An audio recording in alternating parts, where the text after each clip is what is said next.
Alhamdulillahi Rabbil Alamin. Wassalatu wassalamu ala rasulihil amin wa ala alihi wa sahbihi ajma'in. Thumma amma ba'd. Assalamualaikum warahmatullahi wabarakatuh. Waalaikumsalam warahmatullahi wabarakatuh. Apa khabar semua? Semua masih lagi boleh bertahan ke? Boleh tahan lagi ni? Ada rasa bahang panas sikit Alhamdulillah. Jihad Alhamdulillah Rabbil Alamin. Marilah sama-sama kita bersyukur kehadrat Allah Subhanahu Wa Taala yang mempertemukan kita pada malam ini. Satu malam yang begitu memberangsangkan, kehadiran yang begitu ramai. Unas ya'tun li ajli isma'ikum. Dan Alhamdulillah pada malam ini kita akan membicarakan 3 perkataan, iaitu pertama sabar. Sabar ke semua ni? Boleh tahan lagi? Sabar pertama. Yang kedua, kita akan berbincang dengan kalimah, iaitu dakwah. Boleh? Dakwah. Dan yang ketiga, kita juga akan membincangkan berkaitan dengan tema penting kita pada kali ini, iaitu jihad. Sabar dalam medan dakwah dan jihad. Kita akan bincangkan 3 perkara ini.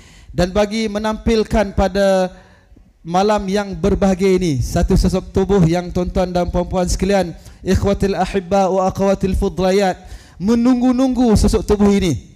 Betul? Ramai hadir.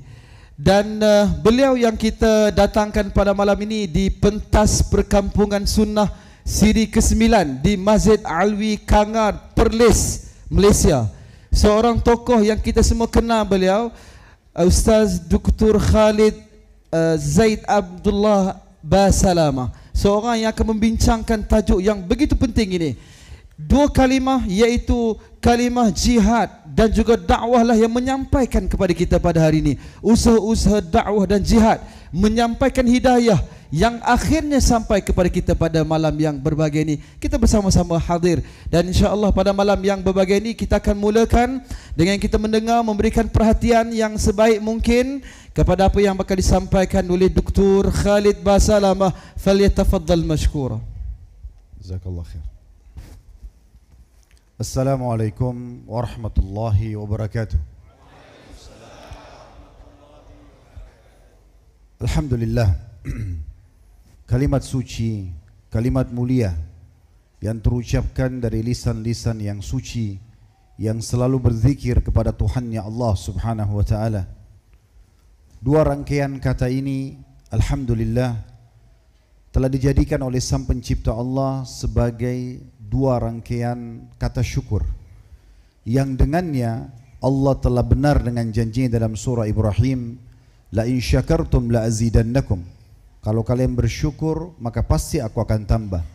Wala in kafartum inna azabi lasyadid. Tapi kalau kalian kufur, justru tidak bersyukur, maka siksaku sangat pedih. Kita bersyukur atas segala nikmat yang Allah berikan kepada kita, terutama nikmat Islam dan iman. Karena dengan Islam dan iman ini kita jadi mengenal siapa pencipta alam semesta ini, termasuk pencipta diri kita sendiri. Dan kita tahu tujuan kita berada di muka bumi ini untuk apa? Apa yang harus kita kerjakan? Apa yang harus kita tinggalkan? Mana yang boleh kita nikmati dari makanan, minuman, pakaian, pendapatan, pergaulan, dan mana yang tidak boleh? Sehingga kita tertata dengan baik, termanage dengan baik kehidupan kita di muka bumi ini, mendapatkan kebahagiaan karena semuanya jelas dan terpandu. Serta juga puncaknya di akhirat kita akan mendapatkan surga yang abadi penuh dengan kenikmatan. Maka ini sebuah nikmat yang harusnya kita selalu syukuri. Oleh karena itu, selalulah basahi lidah dan bibir kita dengan kalimat Alhamdulillah. Selanjutnya, kita panjatkan salam hormat kita kepada manusia terbaik, manusia yang telah disempurnakan jalur nasabnya, ilmunya, fisiknya, dan sebaik-baik suri tauladan, contoh yang paling baik. Kalau ada orang yang ingin menjadi ayah terbaik, maka beliaulah contoh terbaik, menjadi suami terbaik, menjadi sahabat terbaik, menjadi guru terbaik, menjadi seorang pejuang atau mujahid terbaik, menjadi pemimpin negara atau politikus yang terbaik. Memang beliau adalah orang yang paling pantas untuk dijadikan sebagai suri tauladan, dan mengucapkan satu kali salam hormat kepada manusia terbaik ini akan dibalas oleh Sang Pencipta Allah dengan 10 rahmat, dan rahmat Allah meliputi pengampunan dosa, peninggian derajat, pemenuhan kebutuhan, dan juga solusi dari permasalahan. Oleh karena itu, setelah memuji Allah, alhamdulillah, sangat wajar kalau kita mengucapkan salawat dan taslim kepada Nabi besar Muhammad sallallahu alaihi wa ala alihi wa sahbihi wasallam. Di awal-awal mungkin sebelum kita masuk ke tema bahasan kita, saya ingin menyampaikan beberapa hal. Yang pertama, kita akan menjalankan hadis Nabi alaihi salatu wassalam, man lam yashkurun nas la yashkurullah. Siapa yang tidak berterima kasih pada manusia, maka belum berterima kasih kepada Allah. Maka di kesempatan ini saya pribadi mengucapkan jazakumullah khairan, dimulai dari pimpinan kerajaan negeri Perlis. Semoga Allah panjangkan umur beliau, Paduka Raja yang terhormat, begitu juga seluruh jajarannya, karena perkampungan sunnah ini tentunya juga berjalan dengan baik karena adanya persetujuan dari beliau dan merupakan, saya dengarkan, peraturan dari kerajaan. Begitu juga dengan mufti kita, jazahullah khairan, dan semua teman-teman asatidzah dan pengurus masjid yang menjadi penyebab terjadinya dan terlaksananya 3 hari ini dari tanggal 3 Mei sampai 5 Mei perkampungan sunnah.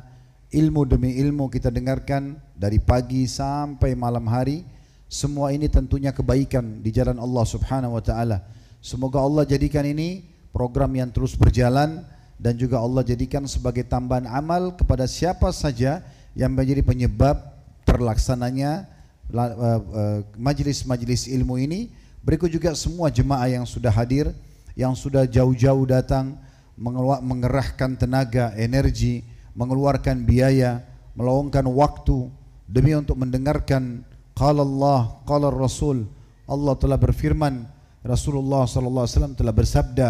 Maka semua ini adalah kebaikan yang harusnya kita nilai sebagai sebuah pengorbanan, dan semoga Allah juga jadikan sebagai tambahan amal bagi semua yang sudah berkorban tentunya. Yang kedua, saya duduk di sini, saudaraku seiman, bukan karena saya lebih tahu daripada Anda semuanya, tapi kita sedang menjalankan firman Allah subhanahu wa ta'ala, fadzakir fa inna dzikra tanfa'ul mu'minin. Saling memberikan peringatan karena peringatan sangat bermanfaat bagi orang-orang beriman. Juga menjalankan hadis Nabi alaihi salatu wassalam, ad-dinun nasihah. Agama ini isinya semuanya nasihat.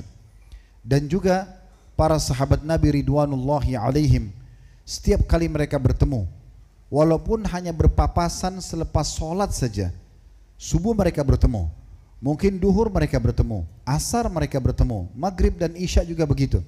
Walaupun sudah bertemu tadi duhur misalnya, kemudian mereka bertemu lagi asar, maka dalam beberapa riwayat-riwayat yang sahih disebutkan mereka masih mengatakan satu sama yang lain, ta'al nu'minu sa'ah. Mari kita duduk sejenak untuk menambah iman kita. Walaupun mereka hanya saling mengingatkan surah Al-Asr saja. Bismillahirrahmanirrahim. Wal asr, demi waktu kalian di muka bumi ini yang sangat terbatas, hanya sampai ajal datang saja. Innal insana lafi khusr, banyak sekali manusia dalam keadaan rugi karena waktunya terbuang-buang.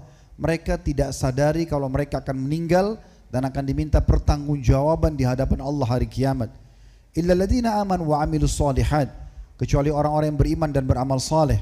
Wa tawassaw bil haqqi wa tawassaw bis sabr, saling mewasiatkanlah kebenaran ini, selalu saling mengingatkan, dan juga saling mewasiatkan agar bersabar memperjuangkan kebenaran, sibuk dengan amal saleh, jauh dari dosa-dosa sampai ajal datang nanti.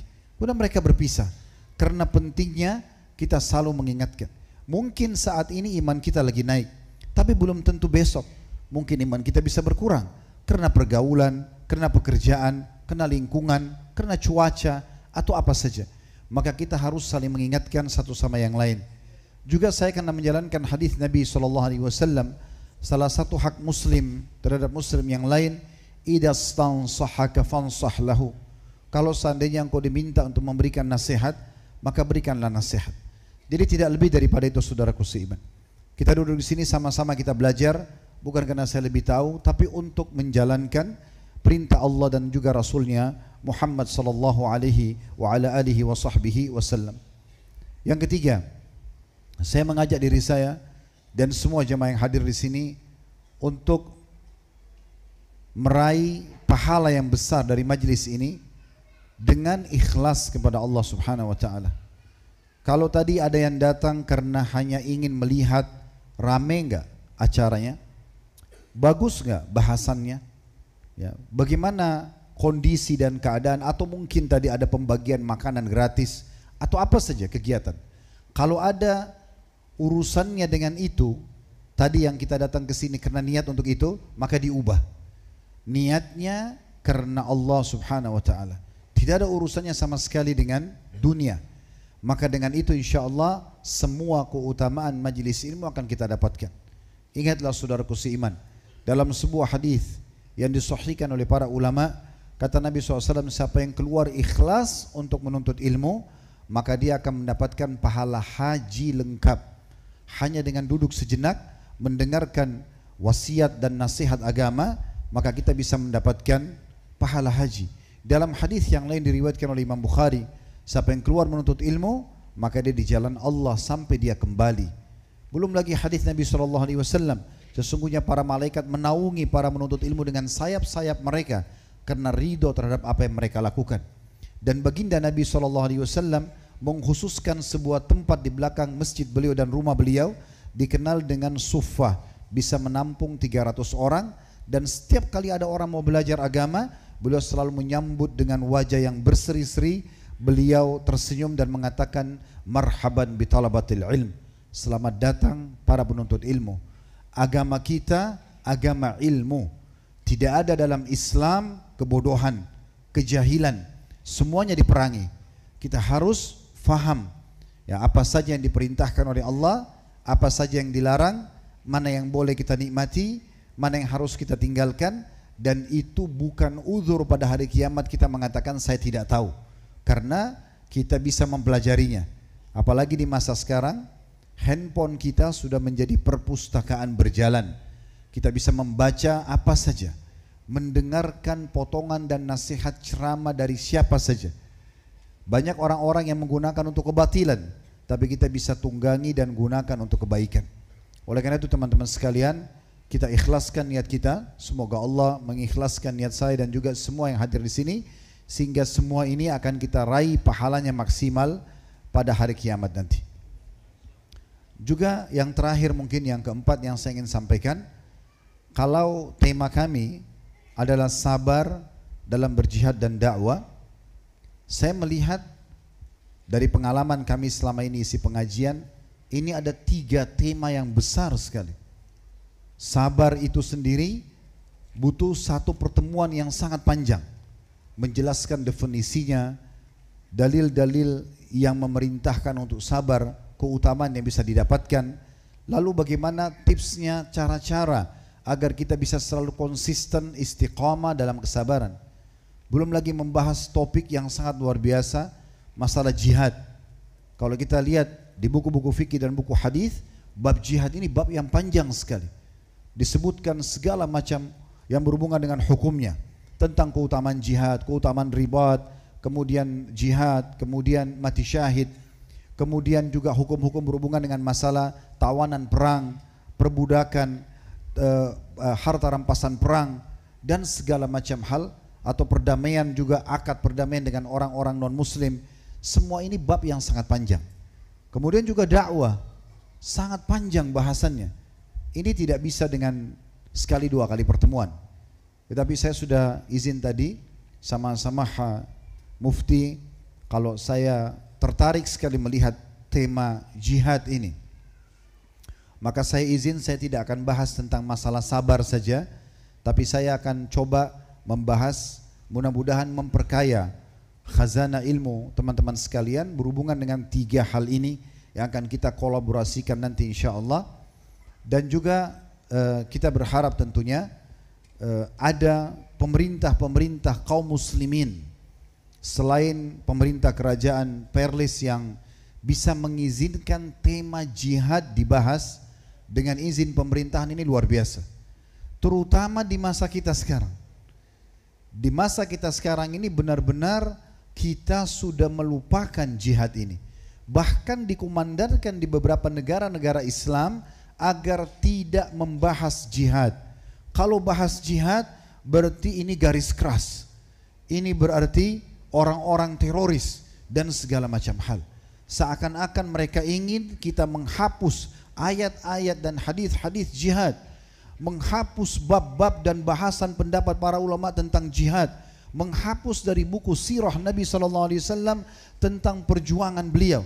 Sampai ulama mengatakan setelah hijrah ke Madinah selama 10 tahun, kalau dibuat garis lurus, maka per 2 bulan sekali atau 1 bulan sekali pasti terjadi jihad di masa hidup Nabi SAW. Di masa kita sekarang benar-benar terlupakan. Dibahas saja di sekolah-sekolah sudah tidak mungkin, apalagi kalau dukungan ada pemerintah. Makanya sekarang kita lihat teman-teman kita di Gaza, di Palestina, dibombardir, dibunuh. Kita nggak bisa buat apa-apa karena tidak pernah dibahas bab jihad. Banyak pemimpin muslim dan kaum muslimin tidak tahu keutamaan jihad, tidak tahu kapan dia fardu ain, kapan dia fardu kifayah, kapan dia juga menjadi sunnah muakkadah. Tidak tahu tentang masalah hukum. Bahkan kadang-kadang kita sudah dikuasai oleh syaitan, manusia dan jin. Kalau selama bukan wilayah saya yang diserang, maka bukan kepentingan saya. Subhanallah. Nabi alaihi salatu wassalam sangat peduli dengan masalah ini. Kalau ada orang yang berusaha baru saja niat untuk menyerang Madinah, baru niat menyerang, maka sudah diserang balik oleh Nabi SAW. Baru saja pemimpin-pemimpin kaum muslimin mendengar kalau ada wilayah umat Islam yang diserang, dari zaman Khulafaur Rasyidin, dinasti Umayyah, dinasti Abbasiyah, mereka pasti akan segera membuat pasukan. Mungkin sudah pernah dengar seorang wanita yang pernah berteriak memanggil Mu'tasim di wilayah perbatasan Persia sama wilayah Islam, di wilayah Persia sana, di dekat Samura. Maka wanita ini ditarik jilbabnya oleh seorang pasukan, oleh beberapa orang prajurit Persia. Kemudian ada satu orang muslim lewat, dia tidak punya kekuatan, tapi dia dengar wanita itu mengatakan, wa Mu'tasima, wahai Mu'tasim, tolonglah aku. Tapi kuasa Allah subhanahu wa ta'ala, Allah menyampaikan perkataan itu kepada Mu'tasim. Disebutkan dalam buku-buku riwayat atau buku-buku sejarah Islam, kalau laki-laki yang mendengarkan tadi teriakan wanita itu, menunggangi keledainya menuju ke Irak, di ibu kota, di Baghdad, di ibu kota kerajaan Abbasiyah, untuk menyampaikan pesan ini. Dan sebelum dia jalan, dia sempat mendengar prajurit Persia itu mengatakan kepada wanita muslimah, memang Mu'tasim akan bantu kamu seperti apa? Apakah Mu'tasim akan datang dari Baghdad menunggangi keledainya membelahmu? Bahasa ini. Kemudian laki-laki tadi menyampaikan dan bertemu kepada Mu'tasim. Begitu Mu'tasim mendengar, dia tidak pernah ragu dengan isu seorang muslim ini, walaupun pada saat itu tidak ada media kayak kita sekarang, tidak bisa telepon nanya benar gak kejadiannya. Tapi beliau begitu mendengar ada satu muslimah, satu, bukan 10, 100, ribuan seperti di Gaza sekarang, satu muslimah bukan dibunuh, ditarik jilbabnya saja, maka sudah cukup. Mu'tasim langsung memerintahkan panglima perangnya menyiapkan semua pasukan terbaiknya Abbasiyah, lalu menyerang wilayah itu. Perjalanan untuk ke sana itu memakan sebulan sampai sebulan setengah.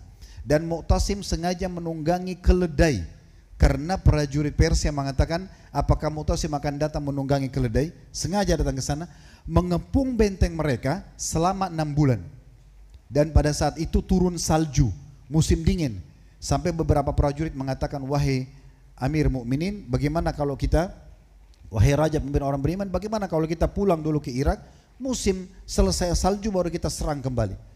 Kata beliau, demi Allah saya tidak akan balik sampai saya akan mengambil haknya muslimah itu.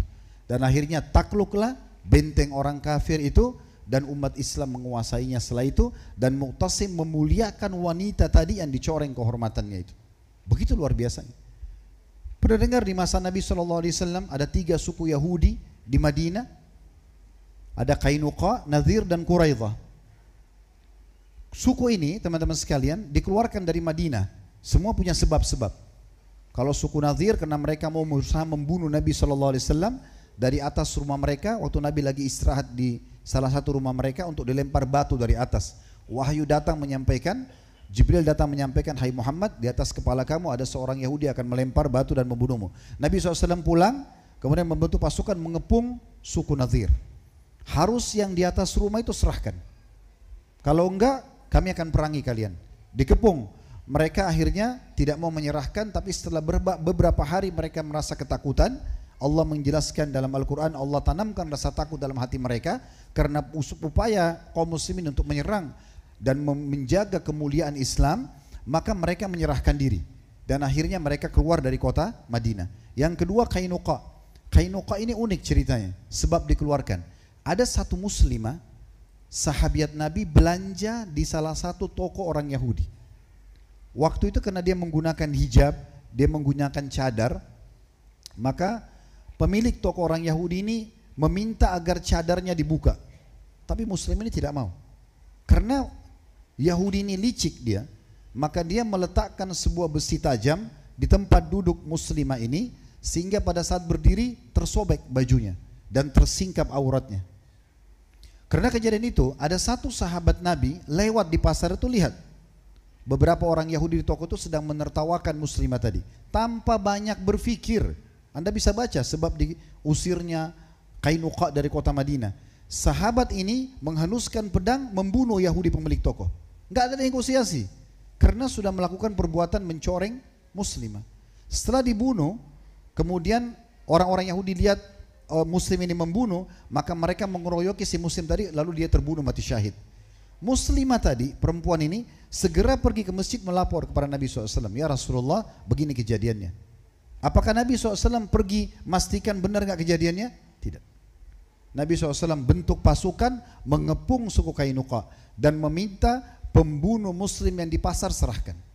Karena mereka nggak mau, dikepung beberapa hari, akhirnya mereka dikalahkan dan mereka keluar dari kota Madinah. Begitu mulianya di masa itu kaum muslimin. Makanya sangat benar perkataan Abu Bakar radhiyallahu anhu, jangan kalian tinggalkan jihad, karena kalau kalian tinggalkan maka kehinaan akan datang kepada kalian. Justru kemuliaan ada di jihad. Jihad bukan untuk merusak, jihad untuk menegakkan kebenaran. Jihad untuk menegakkan kebenaran, bukan untuk merusak. Nanti kita akan jelaskan tentang masalah adab-adab jihad. Bagaimana Islam mengajarkan kepada kita jihad itu sendiri. Baik, saya akan coba masuk tema demi tema teman-teman sekalian. Ada beberapa tulisan kecil saya sudah tulis berhubungan dengan masalah jihad dulu. Saya akan mulai dengan ini karena saya tertarik sekali dengan judul. Apalagi di masa sekarang yang jihad sudah tidak dibahas. Ini Masya Allah, Tabarakallah. Semoga Allah ikhlaskan niat didukung oleh pemerintah untuk dibahas, gitu kan? Dan ini penting sekali untuk disyiarkan supaya kaum muslimin sadar tentang masalah itu. Ya. Bagaimana di perang Uhud ada beberapa sahabat Nabi yang umurnya masih di bawah 11 tahun, 10 tahun, 9 tahun. Abdullah bin Umar, Abdullah bin Abbas, Abdullah bin Amr bin As. Ya. Ini semuanya Anas bin Malik. Ya, ingin ikut berperang tapi Nabi larang karena umur mereka masih di bawah 13 tahun, maaf. Kemudian ada satu sahabat 13 tahun. Ini namanya Rafi ibn Khadij radhiyallahu anhu. Hafal nama orang ini luar biasa, umurnya 13 tahun. Rafi ibn Khadij radhiyallahu anhu 13 tahun. Dia datang mengatakan, ya Rasulullah, Anda telah menolak orang-orang yang sebaya dengan saya, seumur dengan saya, karena mereka Anda anggap masih kecil. Tapi pastikan saya punya keterampilan memanah. Saya orangnya jago memanah.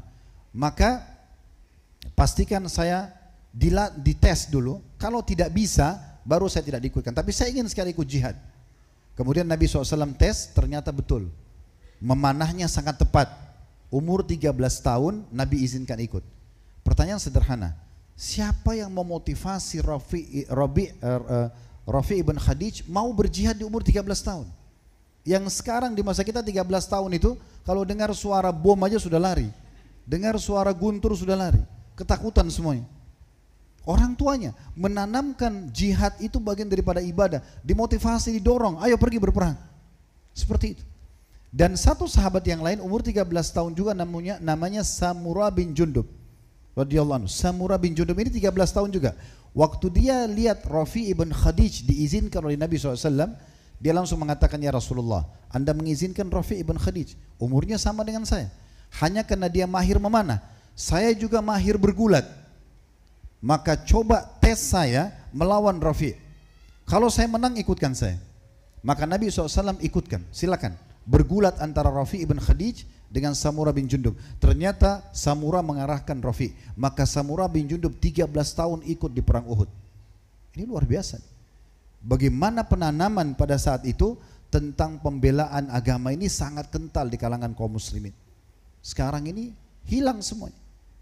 Apa yang tersisa teman-teman sekalian dari yang dilakukan orang Yahudi di Gaza sekarang? Rumah hancur, masjid hancur, sekolah hancur, semuanya dibunuh, mau anak-anak, dan mereka bangga membunuh anak kecil, mengatakan kami baru membunuh teroris. Tidak ada yang berbicara, subhanallah. Bahkan pemimpin kaum muslimin pun lemah, mereka tidak melakukan apa-apa. Semalam saya sempat bicara juga sama PM kita. Saya bilang beliau menceritakan bagaimana beliau bertemu, ya, kemudian menyuarakan masalah Palestina. Dan alhamdulillah Indonesia sama Malaysia sangat luar biasa. Perlu kita apresiasi tentang dukungan terhadap Palestina. Ini penting sekali. Kita menyuarakan, walaupun mungkin kita belum bisa melakukan hal yang lebih jauh, tapi dukungan kita, dukungan moral, dukungan materi, semua yang sudah kita lakukan, doa-doa, kunut mungkin nazilah tadi yang dibaca, semua itu adalah hal yang sangat baik, gitu kan? Maka sudah membahasakan, dan ini sangat baik dibandingkan beberapa negara Timur Tengah berbicara aja tidak mau. Nah, ini berbahaya sekali. Kita sedang tidak menyalahkan secara massal, tapi kita sedang berbicara tentang oknum tertentu yang memang tidak mau terlibat dalam masalah ini. Tapi saya melihat semua ini salah satu efek daripada bab jihad yang tidak dibalas. Teman-teman sekalian, kalau bicara masalah jihad tidak asing, mungkin dari hari Jumat kemarin sudah dibahas, tapi izinkan saya mengingatkan kembali beberapa dalil-dalil dari Al-Quran dan Sunnah agar kita kembali memfreshkan kembali fikiran kita, mengingat kembali tentang keutamaan-keutamaan jihad. Karena prinsip dasar, kalau Anda ingin rajin mengerjakan sebuah ibadah, Anda sering mengulang-ulangi janji Allah di ibadah itu. Bahkan kami sering sarankan di Indonesia, kalau Anda ingin mengerjakan satu ibadah, jangan kerjakan sampai Anda sudah punya ilmunya, tahu apa yang Anda dapatkan di ibadah itu. Contoh misal, mau sholat malam, jangan sholat malam sampai Anda sudah luangkan 5-10 menit saja baca keutamaan sholat malam, supaya Anda tahu, oh saya sholat malam dapat apa sih? Oh dapat ini. Itu akan membuat kita jadi semangat mau mengerjakan, dan kita bisa istiqomah dan konsisten untuk menjaganya. Tidak ada satupun jenis ibadah dalam agama kita kecuali diberikan janji positif. Bahasa ceramah kita fadilah. Baca semua fadilahnya. Fadilah zikir, fadilah sholat duha, fadilah majelis ilmu, fadilah bakti orang tua, fadilah haji dan umrah. Jangan kerjakan sampai sudah baca, dan cuma butuh 5-10 menit. Tinggal ketik di Google saja keutamaan ini misalnya, kita akan tahu semuanya. Tidak ada yang susah. Sebagaimana juga teman-teman kalau ingin meninggalkan satu perbuatan dosa, misal, insya Allah mudah-mudahan sih tidak ada, tapi kalau misalnya ada orang yang masih suka berbohong, masih transaksi riba, masih berzina atau apa saja, ada fitnah syaitan dalam dirinya, bagaimana dia tinggalkan? Dia tinggal mencari tahu ancaman Allah di dosa itu. Tinggal ketik saja ancaman riba, ancaman zina, baca 5-10 menit. Itu akan membuat Anda meninggalkan perbuatan tersebut. Nah ini biasa ulama gabungkan dalam ilmu hadis at-targhib dan at-tarhib. At-targhib adalah dalil-dalil atau hadis-hadis yang menyebutkan tentang janji-janji Allah di ibadah yang kita mau kerjakan, dan at-tarhib adalah ancaman-ancaman dari perbuatan dosa. Nah kita memfreshkan kembali teman-teman sekalian. Dalam surah Shaf, Allah subhanahu wa ta'ala mengingatkan kepada kita semua di ayat 60 atau ayat di surah nomor 62 ayat 10 sampai ayat 12. Ya ayyuhalladzina amanu hal adullukum ala tijaratin tunjikum min azabin alim. Hai orang-orang beriman, Allah panggil hanya orang beriman saja. Yang tidak beriman tidak akan tersentuh di sini. Mau enggak, kata Allah, ini yang negosiasi sama kita bukan raja manusia, pencipta alam semesta. Mau nggak saya tunjukkan pada kalian perniagaan yang akan menyelamatkan kalian dari siksa yang pedih, kesengsaraan dunia, kesengsaraan akhirat.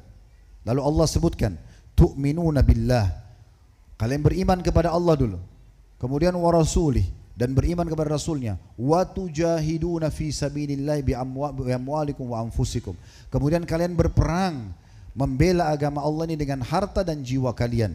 Lalu Allah menutup mengatakan, dzalikum khairun lakum in kuntum ta'lamun, itu jauh lebih baik untuk kalian dari semua kegiatan yang lain, apapun terkalahkan dengan ini kalau kalian mengetahuinya. Lalu Allah janjikan, itu di ayat 10-nya, ayat 11-nya, ayat 12-nya, yaghfir lakum dzunubakum, dengan itu Allah bersihkan dosa-dosa kalian. Wa yudkhilkum jannatin tajri min tahtihal anhar, dan Allah masukkan kalian ke surga-surga yang di bawahnya mengalir sungai-sungai. Wa masakina thayyibatan fi jannati adn, dan istana-istana yang mewah, yang istimewa di surga Aden. Dzalikal fawzul azim, itu kemenangan yang sebenarnya. Allah Subhanahu wa taala mengajak kita berfikir seperti ini. Kemudian juga disebutkan dalam hadis Nabi SAW, tentu kalau kita ingin baca ayat Al-Quran terlalu banyak tentang masalah jihad, saya ringkaskan. Dalam hadis Nabi SAW bermula misalnya dari masalah ribat saja. Ini tentang keutamanya. Bagaimana kalau kita berjaga-jaga di perbatasan antara pasukan muslim sama pasukan kafir, cuma berjaga-jaga saja. Apa yang kita dapatkan? Kata Nabi SAW, ribatu yaumin walailatin, berjaga-jaga sehari semalam, khairum min siyami syahrin wa qiyami, lebih baik daripada full 1 bulan sholat malam dan juga puasa. Selama sebulan penuh puasa, sebulan penuh sholat malam tidak pernah ketinggalan. 1 malam saja, sehari semalam berjaga-jaga, hanya jaga saja. Musuh nyerang atau tidak nyerang, dia tetap ada di situ. Kalau menyerang dia lawan, tidak nyerang berarti dia berjaga-jaga. Maka ini kata Nabi SAW lebih baik daripada 1 bulan puasa full dan sholat malam full. Wa in mata fihi jara alaihi amaluhu alladhi kana ya'mal, dan kalau dia meninggal sementara dia berjaga-jaga di perbatasan, maka semua amal yang pernah dia kerjakan selama dia belum pergi berjaga-jaga itu, misalnya keseharian sholat 5 waktu, keseharian baca Quran, keseharian misalnya dia sedekah, semua itu tetap berjalan sampai hari kiamat. Pahalanya tetap berjalan walaupun dia sudah meninggal. Ini belum melawan musuh ya, baru berjaga-jaga. Ini musuh nyerang tidak serang, kita lagi berjaga-jaga lalu kita meninggal dunia. Semua amal yang pernah kita kerjakan akan tetap berjalan pahalanya. Lalu dikatakan wa ujriya alaihi rizku, dan akan dijalankan dan diberikan untuk dia rezekinya. Apapun yang sudah dicatat sebagai rezekinya di dunia tetap akan dialihkan juga oleh Allah SWT walaupun dia setelah meninggal. Di kuburannya akan Allah berikan rezekinya. Gitu. Kemudian dikatakan wa umina minal futan, dan dia juga akan diselamatkan dari pertanyaan mungkar dan nakir di kuburan. Gak ada lagi pertanyaan siapa Tuhanmu, siapa Nabimu, gak ada lagi. Udah langsung lolos aja. Ini baru satu hadis.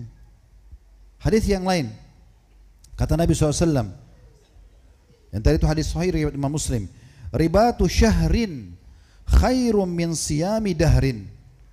Ribat 1 bulan, berjaga-jaga tadi kalau sehari, kalau ini sebulan, lebih baik daripada berpuasa setahun.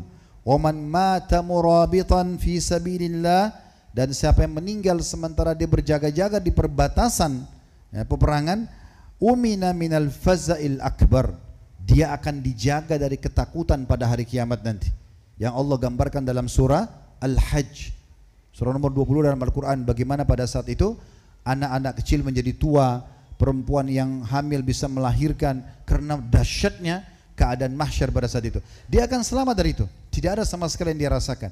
Sejalan dengan hadis riwayat Bukhari Muslim, orang-orang beriman tidak akan merasakan di mahsyar kecuali seperti menunggu dari asar sampai ke maghrib saja. Jadi sangat pendek dan tidak merasakan huru hara yang ada di sana. Ya, sementara dalam hadis yang lain kata Nabi SAW, nanti manusia akan dibangkitkan pada hari kiamat di mahsyar, mereka akan tenggelam dengan keringat mereka sendiri, peluh mereka sendiri. Ada yang sampai mata kaki, ada yang sampai lutut, ada yang sampai perut, ada yang sampai tenggorokannya, segantung daripada dosa dia. Tapi orang yang meninggal murabit, ini hanya berjaga-jaga saja, ini Belum berperang ya, nanti kita jelaskan hadis tentang ini baru menjaga. Dia meninggal, diselamatkan dari ketakutan itu pada hari kiamat. Waguziya alaihi birizkihi, dan akan berjalan terus rezekinya. Bagaimana nanti Allah kasih makanan, minuman, pakaian di kuburan, Allahu alam. Tapi kuasa Allah. Ya. Bagaimana Nabi SAW berkata tentang Hamzah radhiyallahu pamannya, waktu beliau temukan di Uhud, hidungnya dipotong, dadanya terbelah, dimutilasi. Pada saat itu Nabi SAW sempat sedih menangis, tapi beliau lalu mengatakan, aku diperlihatkan Hamzah di saat ini sedang bertelekan di dipan-dipannya di surga, menikmati surganya. Bagaimana kita tidak tahu? Kuasa Allah SWT. Jadi seperti itu. Lalu dikatakan, wariha minal jannah, dan akan disampaikan kepadanya aroma surga. Wa yujra alaihi ajrun murabit hatta yab'atsullahu azza wajal, dan dia akan diberikan pahala orang yang sedang ribat itu sampai nanti hari dibangkitkan oleh Allah SWT. Jadi dia, misalnya teman-teman pergi ke perbatasan antara muslim sama kafir, berjaga-jaga saja, lalu meninggal, bukan dibunuh oleh musuh, ajalnya datang, meninggal, jatuh, ajal datang, meninggal, tidur lagi nggak bisa, udah nggak bisa bangun, maka tetap dapat pahala ribat sampai hari kiamat. Belum berperang ini. Hadis ini sahih diriwayatkan oleh Tabarani. Kemudian dalam riwayat yang lain, ini riwayat unik, pernah dipraktikin oleh Abu Hurairah radhiyallahu anhu. Dan ini saya nukil dari kitab Sahih At-Targhib wa Tarhib milik Al-Munziri, lalu disahihkan hadis-hadisnya oleh Syekh Albani rahimahumullah semuanya. Pernah satu kali Abu Hurairah lagi berada di wilayah Ribat, sedang berjaga-jaga dan ada musuh, ya. Kemudian orang-orang pada bubar semua. Lalu kemudian Abu Hurairah tetap diam sejenak. Orang-orang semua pada pergi, dia diam sejenak di tempat itu. Lalu ada orang lewat bertanya pada dia, "Wahai Abu Hurairah, apa yang membuat Anda berhenti di sini?" Maka Abu Hurairah mengatakan, "Sami'tu Rasulullah sallallahu alaihi wasallam yaqul," karena saya mendengarkan Rasulullah SAW bersabda, "Mauqifu sa'atin fi sabilillah," berdiri sesaat saja di jalan Allah, "khairum min qiyami lailatul qadri indal hajaril aswad," lebih baik daripada mendapatkan Lailatul Qadar dan melakukan ibadah di Lailatul Qadar di depannya Hajar Aswad. Sesaat saja, cuma berapa detik teman-teman berdiri, ini di kancah peperangan di tempat ribat, kemudian pergi. Itu lebih baik daripada qiyam lail atau menghabiskan Lailatul Qadar di depan Hajar Aswad. Dan hadis ini disebutkan oleh Ibnu Hibban dan disahihkan oleh beliau. Begitu juga dengan hadis yang lain. Kata Nabi SAW, "Ribatu yaumin fi sabilillah khairu min alfi yaumin fi ma siwah." Ribat satu hari saja di jalan Allah itu lebih baik daripada 1000 hari yang dipakai ibadah selain daripada hari ribat itu. Ini disebutkan oleh Tirmidzi, An-Nasa'i, wa zada Ibnu Hibban, dan Ibnu Hibban menambahkan, "Falyanzur kullu mri'in li nafsihi." Oleh karena itu setiap orang harus segera peduli, jangan sampai luput kesempatan ribat itu. Ini luar biasa nih. Ada satu, saya tahu di Malaysia ini ada kewajiban militer ya, betul? Iya. Ya, ada kewajiban. Itu luar biasa itu. Berita gembira buat antum. Kami di Indonesia tidak ada kewajiban militer. 2 tahun ya? Apa? Iya, 6 bulan. 6 bulan. Tapi setelah itu pada saat pemerintah butuh mereka bisa dipanggil, begitu ya? Iya. Bisa bela negara. Ini ada satu fatwa ditulis oleh Syekh Abu Bakar Jazair rahimahullah. Ini orang 40 tahun mengajar di Masjid Nabawi. Beliau mengatakan dalam bukunya di bab jihad tentang latihan militer. Beliau mengatakan siapapun muslim yang diwajibkan oleh pemerintahnya untuk ikut wajib militer, sehingga nanti kalau dibutuhkan untuk membela agamanya dan negaranya dia siap, maka di saat itu dia dihitung murabit. Dan ini berita gembira luar biasa, ada fatwa seperti ini. Berarti teman-teman di sini kalau sudah ikut itu dan menunggu kapan agama membutuhkan, negara membutuhkan, lalu kita berjihad, maka itu berarti kita sedang murabit. Ini fatwa yang luar biasa. Berarti memudahkan kita mendapatkan pahala yang besar ini. Kemudian dalam hadis yang lain diriwayatkan oleh Imam Muslim, ini hadis luar biasa. Kita sekarang coba masuk kepada bahasan ribat, kita tinggalkan dulu, kita pindah kalau orang sudah mulai pergi berperang. Kata Nabi SAW, "Min khairi ma'ashin nasi lahum." Ketahuilah sumber kehidupan terbaik bagi seseorang Yang paling baik, orang ini paling layak jadi suami, paling layak jadi orang tua, paling layak jadi sahabat, paling layak jadi suri tauladan. Kata Nabi SAW, rajulun mumsiku bi'anani farasihi fisabilillah. Seseorang yang memegang tali kekangan kudanya di jalan Allah. Dia pegang terus siap berperang. Yatiru ala matnihi. Dia selalu berada di atas punggung kuda itu dan dia terbang setiap saat. Siap untuk pergi ke medan perang. Kullama sami'a hay'atan. Setiap kali dia mendengarkan berita menakutkan.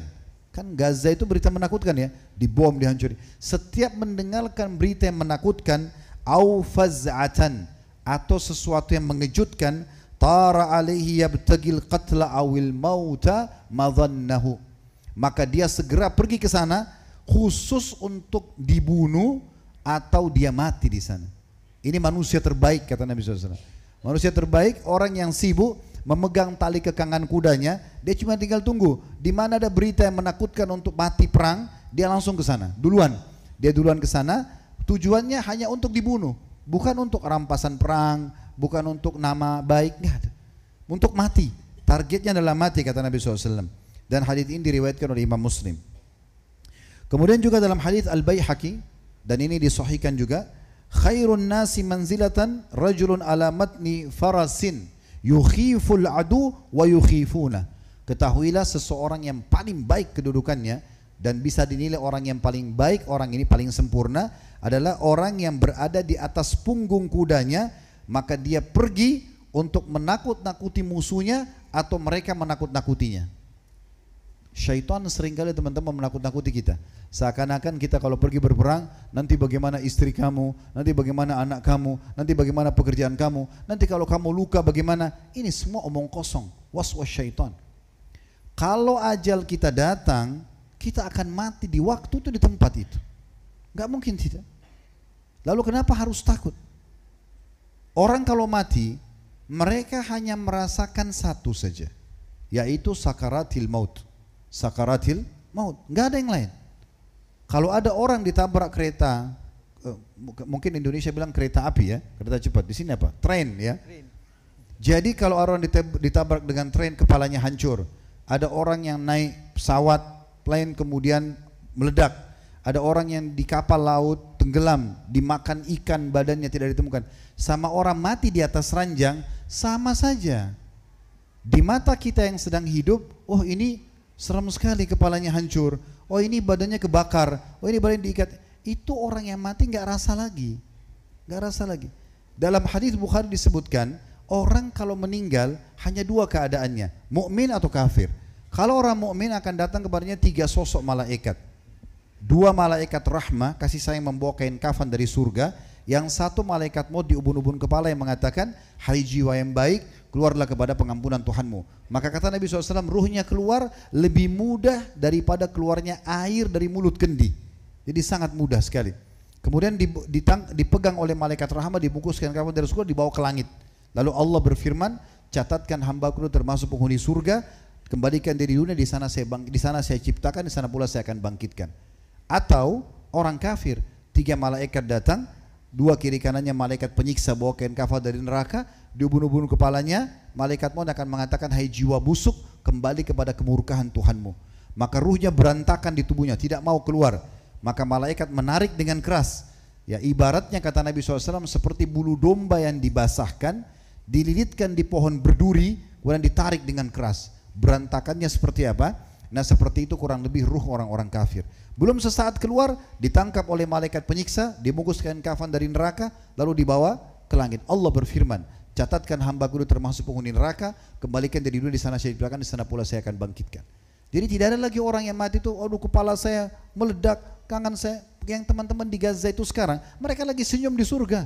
Janji Allah dan Rasulnya benar. Mungkin di mata kita mereka susah, tapi mereka tidak susah. Mereka sama sekali, bahkan mereka berita gembira buat mereka karena mereka sudah mendahului kita dan mendapatkan mati yang terbaik.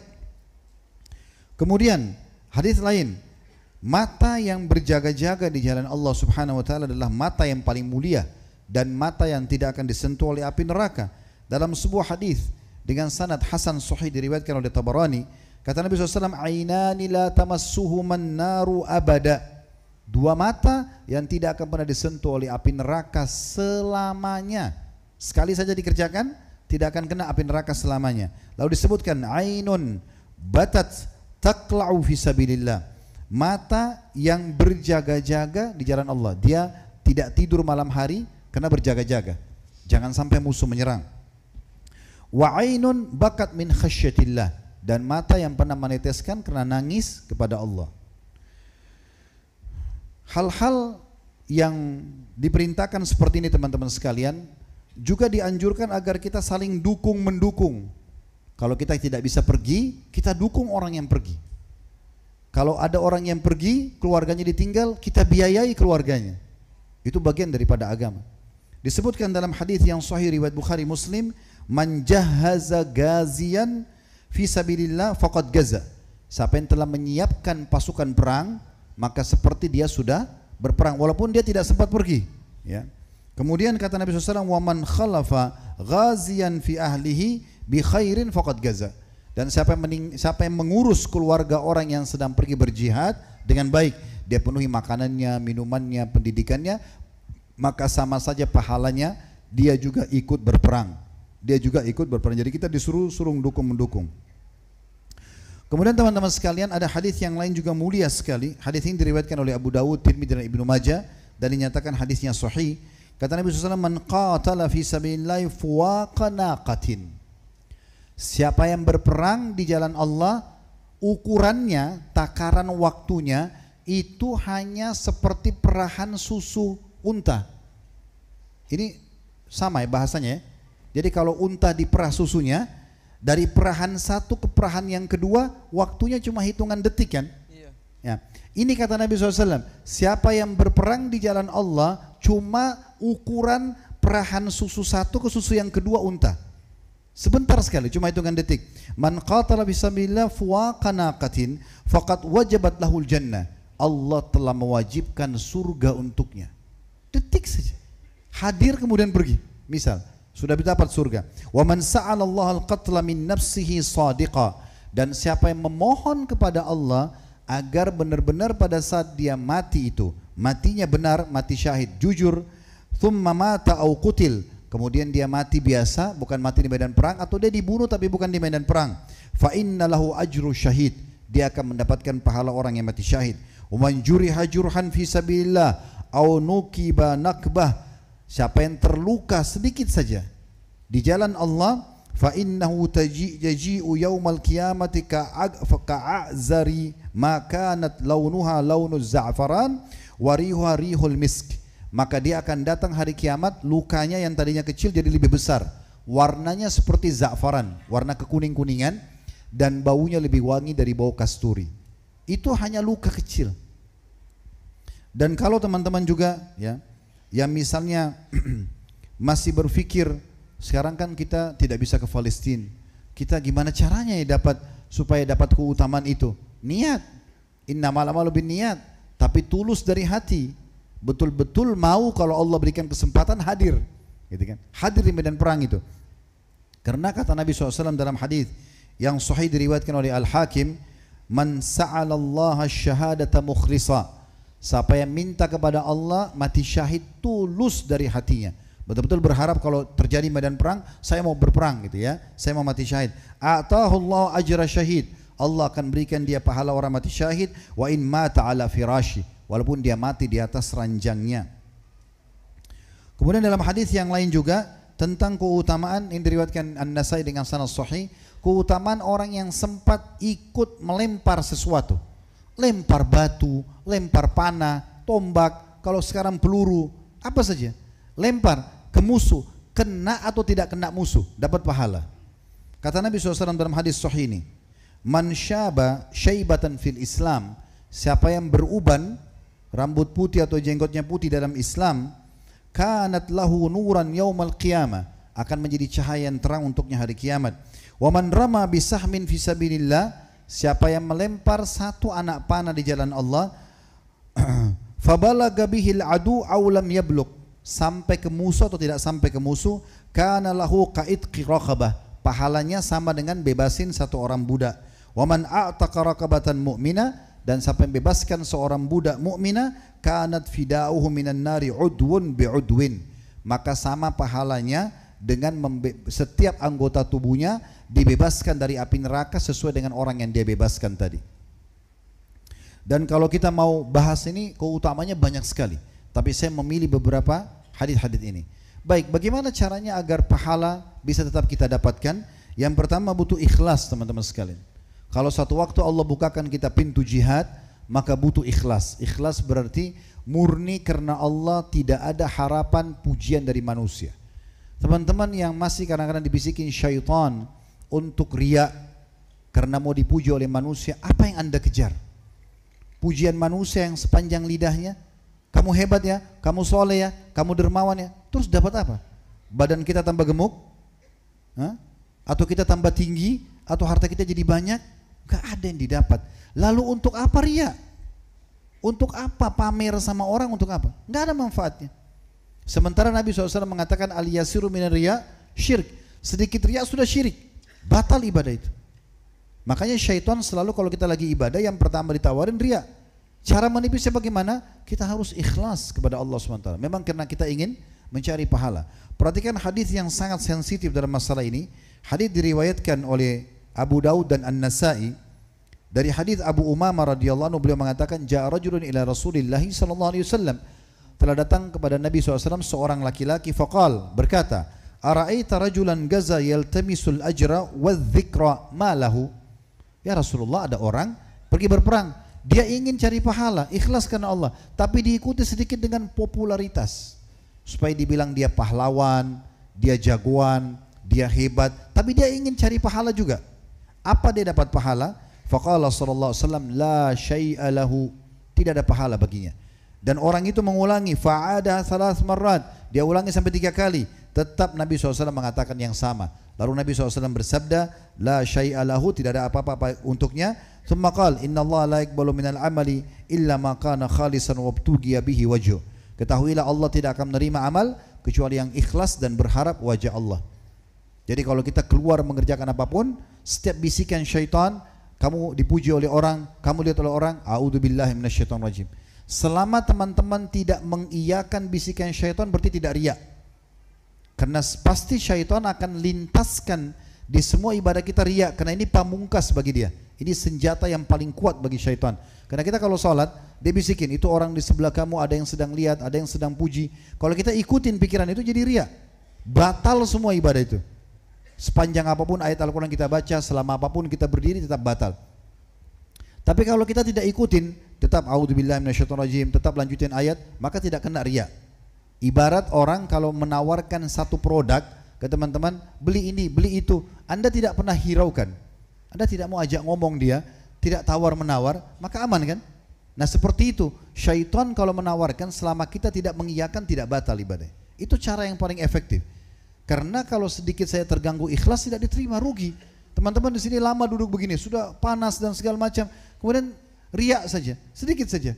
Oh, supaya saya dipuji tadi saya hadir di masjid begini dan begitu. Lalu diceritakan ke orang lain, ini jadi masalah. Salah satu ciri riak dengan tidak riak adalah menceritakan, ditanya atau tidak ditanya. Kalau teman-teman lagi mau ke masjid ini tadi, misal ada yang tanya, kamu mau kemana? Oh, saya mau hadir di masjid. Ditanya, insya Allah tidak riak itu, karena ditanya. Kita ditawarin makan, puasa enggak? Ditanya, iya saya lagi puasa, insya Allah tidak riak. Tapi kalau tidak ditanya dia cerita, nah ini riak. Kamu puasa enggak? Kamu puasa? Saya puasa. Loh yang nanya siapa? Enggak ada orang nanya. Kan gitu. Kamu tadi sudah sedekah belum di sana kotak amal? Saya tadi sedekah lu situ 10 ringgit. Loh kenapa? Enggak ada yang nanya, gitu kan? Nah itu ciri orang riak. Oleh karena itu kita jaga saja. Itu poin yang pertama, supaya pahalanya tetap berjalan. Jadi satu waktu teman-teman sekalian Allah bukakan pintu itu, jaga keikhlasan. Kemudian yang kedua, harus berilmu, belajar. Dan duduk seperti ini bagian dari jihad. Walaupun temanya bukan jihad. Makanya ada statement yang menarik dari Abu Darda radhiyallahu anhu. Beliau mengatakan, siapa yang menganggap berjihad dengan ilmu, hadiri majelis ilmu, dengarin, tulis, amalkan, itu bukan jihad, maka sungguh pemikirannya telah keliru. Dinukil oleh Ibnu Qayyim dalam kitab Miftar Darus Sa'adah beliau, jilid 1 halaman 269 sampai 270. Dan kata Nabi SAW dalam hadis riwayat Tirmidzi, man kharaja fi talabil ilm fa huwa bisabilillah hatta yarji'. Siapa yang keluar menuntut ilmu di jalan Allah, maka dia di jalan Allah sampai dia kembali, gitu kan? Berarti kita harus berilmu, teman-teman. Jangan terjun bebas. Orang Indonesia bilang terjun, saya tidak tahu di sini apa ya. Jadi tidak ada ilmu, nggak ada apa, cuma modal semangat perang. Ayo, nggak tahu ilmu. Mungkin sholat belum, tutup aurat belum, utangnya masih banyak. Nabi SAW itu kalau mau terima orang yang mau daftar jihad, ayo jihad. Nabi tanya, ada utang nggak? Ada ya Rasulullah. Bayar dulu utangmu baru datang. Ada yang datang. Orang tua masih hidup nggak? Masih. Sudah izin belum? Belum. Pulang dulu izin. Kan ada ilmunya. Nggak boleh sembarangan hanya modal semangat. Harus berilmu. Ya, makanya tadi di awal kita bilang, memang Islam agama ilmu, nggak bisa belajar, dan belajar itu tidak ada batasnya. Imam Nawawi rahimahullah belajar 13 kitab di 13 guru dalam satu hari. Jadi kayak antum tadi dari pagi sampai malam ini, saya tidak tahu berapa tadi, 5 atau 6 kali ya materi. Imam Nawawi itu satu hari 13 kitab di 13 guru setiap hari. Makanya belum 40 tahun bukunya sudah banyak sekali. Ini Gitu kan? 11. Satu harinya 11. 11, berarti masih kurang 2. Ya. Ibnu Qayyim berkata rahimahullah, jihad ada 2 macam. Jihad dengan tangan dan senjata, ini semua orang bisa lakukan kata beliau. Tinggal semangat, ayo perang masuk surga, orang semua ikut. Tapi yang kedua kata beliau, jihad dengan argumentasi dan penjelasan. Nuntut dulu, duduk punya ilmu, nanti kalau orang tanya kita bisa jelasin, orang salah kita bisa luruskan. Kata beliau, ini dilakukan hanya para pengikut Rasul, dan ini adalah jihad orang berilmu, dan ini lebih afdal daripada jihad berperang. Ya, kata beliau seperti itu. Karena jihad dengan ilmu itu lebih besar manfaatnya, bekalnya lebih banyak, serta musuh yang dihadapi lebih banyak. Kalau kita berperang, kita hadapi misalnya orang Yahudi di Israel, kita yang hadapi mereka saja. Tapi kalau dalam ilmu ini banyak dihadapi, bahkan dari kalangan muslimin sendiri ada kaum munafikin yang coba menyerang dengan ilmu. Maka kita harus menghadapi dengan ilmu, maka harus memiliki ilmu di situ. Ya. Allah Subhanahu Wa Taala berfirman dalam surah At-Taubah surah nomor 9 ayat 122, wa ma kana al-mu'minuna liyanfiru kaffa. Orang mukmin tidak pantas untuk semuanya pergi berperang. Falaula nafarum min kulli firqatin minhum ta'ifatun liyatafaqqahu fid dini wa liyunziru qaum idza raju ilaihim la'allahum yahdharun. Harusnya ada sebagian dari setiap kelompok itu pergi menuntut ilmu. Jadi berimbang antara jihad dengan menuntut ilmu. Bahkan di sini disuruh untuk menuntut ilmu, ya, agar mereka nanti mempelajari agama dan pulang mengingatkan kaumnya agar mereka bisa menjaga diri dari kesesatan. Kemudian yang ketiga, niat untuk memenangkan dan menyebarkan agama Allah serta mati syahid. Itu niatnya. Jadi memang perbedaan antara perang kita sama orang non muslim, kita perang untuk mati gitu. Untuk itu kita masuk di medan perang supaya mati, berharap tidak pulang lagi. Itu yang dijadikan perbedaan dasar antara umat Islam sama orang-orang kafir. Ya kan gitu. Makanya banyak sekali pasukan-pasukan muslimin yang dikirim. Di antaranya Umar bin Khattab mengirim di tahun 16 Hijriah Sa'ad bin Abi Waqqas untuk menembus Persia, dan beliau saat mengutus surat kepada pimpinan perang Persia. Begitu juga pada saat Khalid bin Walid menulis surat kepada Raja Romawi di wilayah negeri Syam di tahun 15 Hijriah, sama bahasanya kurang lebih. Mereka mengatakan, kami, ya, kaum yang mencintai kematian sebagaimana kalian cintai kehidupan. Kalian suka hidup, kami suka mati. Umat Islam memang itu targetnya. Jadi selalu seperti itu teman-teman sekalian. Kata Nabi SAW, setiap kali beliau ingin melepaskan pasukan di perang Badar, di perang Uhud, setiap Nabi SAW sudah mau bilang silahkan seranglah, Allahu Akbar gitu, perang. Maka apa kata Nabi SAW? Kumu ila jannati rabbikum. Itu perkataan Nabi. Berdiri, kejar surga Tuhan kalian sekarang. Maksudnya apa? Mati. Gitu. Nabi SAW berkata di perang Badar, sesungguhnya demi zat yang jiwaku dalam genggamannya, maksudnya demi Allah, tidak ada seorang pun kalian yang hadir di medan perang ini sekarang, di perang Badar di tahun 2 Hijriah, kecuali masuk surga. Ada satu sahabat namanya Abdullah, dia dengar itu, dia mengatakan bakhin, bakhin, maksudnya indah sekali ya Rasulullah. Lalu kata Nabi SAW, kenapa kau bilang bakhin, bakhin? Dia bilang, ya Rasulullah, apakah saya hanya dibunuh oleh orang-orang kafir ini, ditusuk, kena pedang, kena tombak, mati, masuk surga? Kata Nabi SAW, iya. Kata dia, bakhin, bakhin, indah sekali.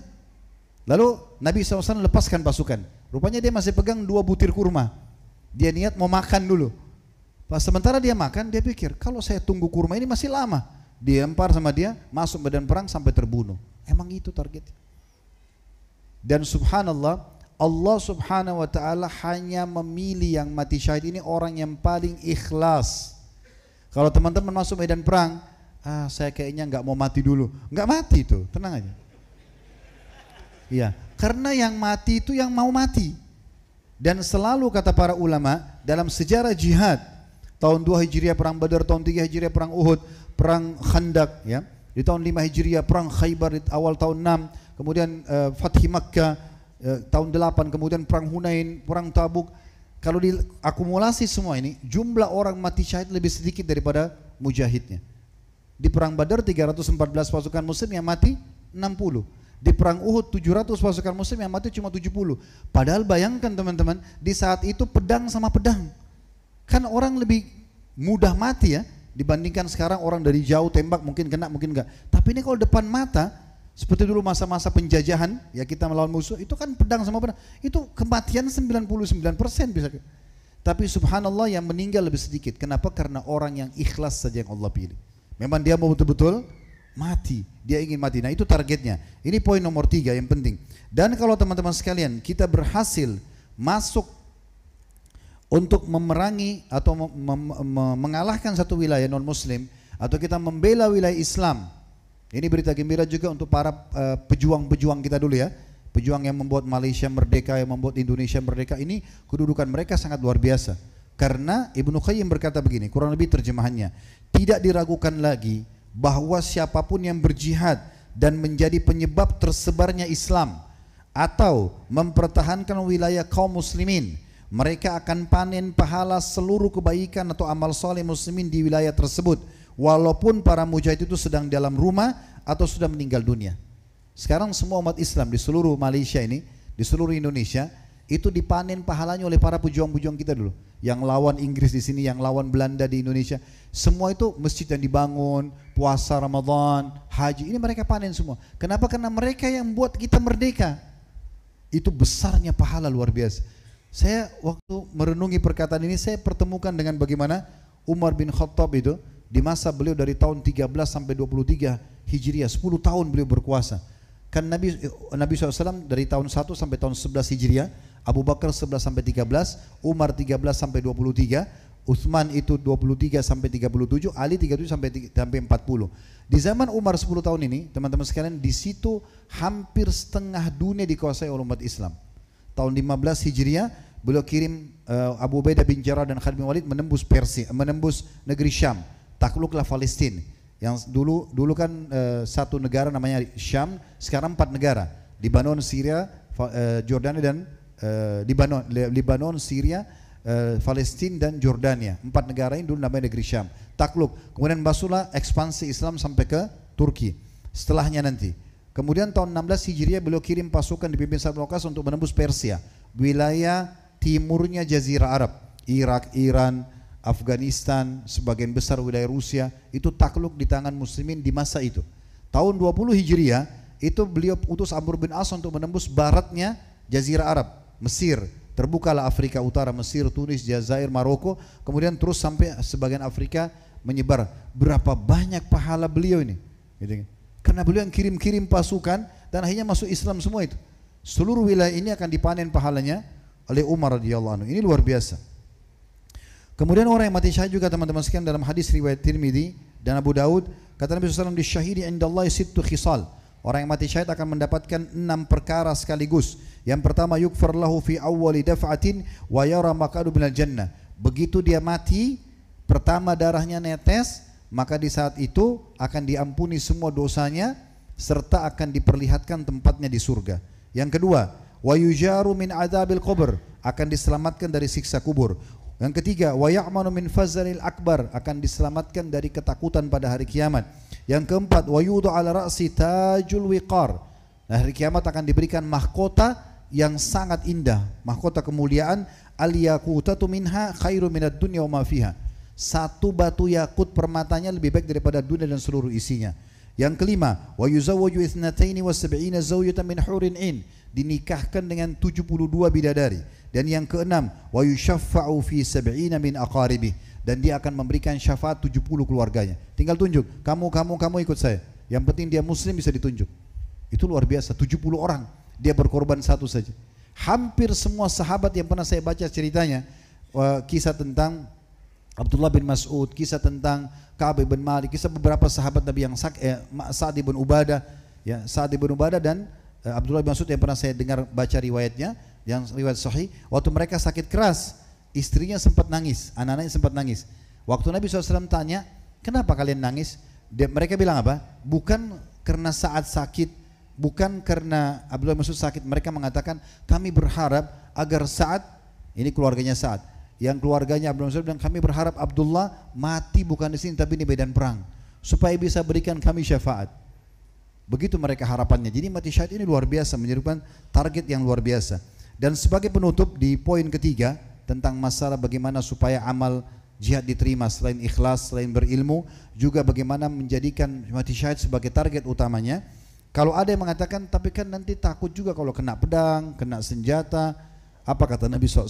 Berita gembira buat kita, diriwayatkan oleh An-Nasai, Ibnu Majah dan juga Tirmidzi dengan sanad sahih. Asy-syahidu la yajidu alimil qatli illa kama yajidu ahadukum alimil qarsah. Ketahuilah, seseorang dari kalian kalau mati, terbunuh mati syahid, tidak akan merasakan sakit kecuali hanya seperti cubitan saja. Sini bilang cubitan juga ya? Iya. Jadi seperti kita dicubit saja, begitu semua jenisnya, mau kena bom, mau kena pedang, mau kena senjata sama, cuma merasakan seperti itu saja, tidak lebih daripada itu. Yang keempat teman-teman, tidak boleh berkhianat. Kita harus jujur pada saat kita sedang berperang. Nggak boleh teman-teman begitu masuk medan perang, lihat ada hartanya pasukan kafir langsung main ambil saja, itu nggak boleh. Dikumpulin, kasih panglima perang, nanti mereka akan bagi nantinya. Tidak boleh, namanya gulul, tidak boleh berkhianat. Kemudian yang kelima, tidak boleh ingkar janji. Yang keenam, tidak boleh memutilasi. Ini sini juga bilang mutilasi ya? Ya.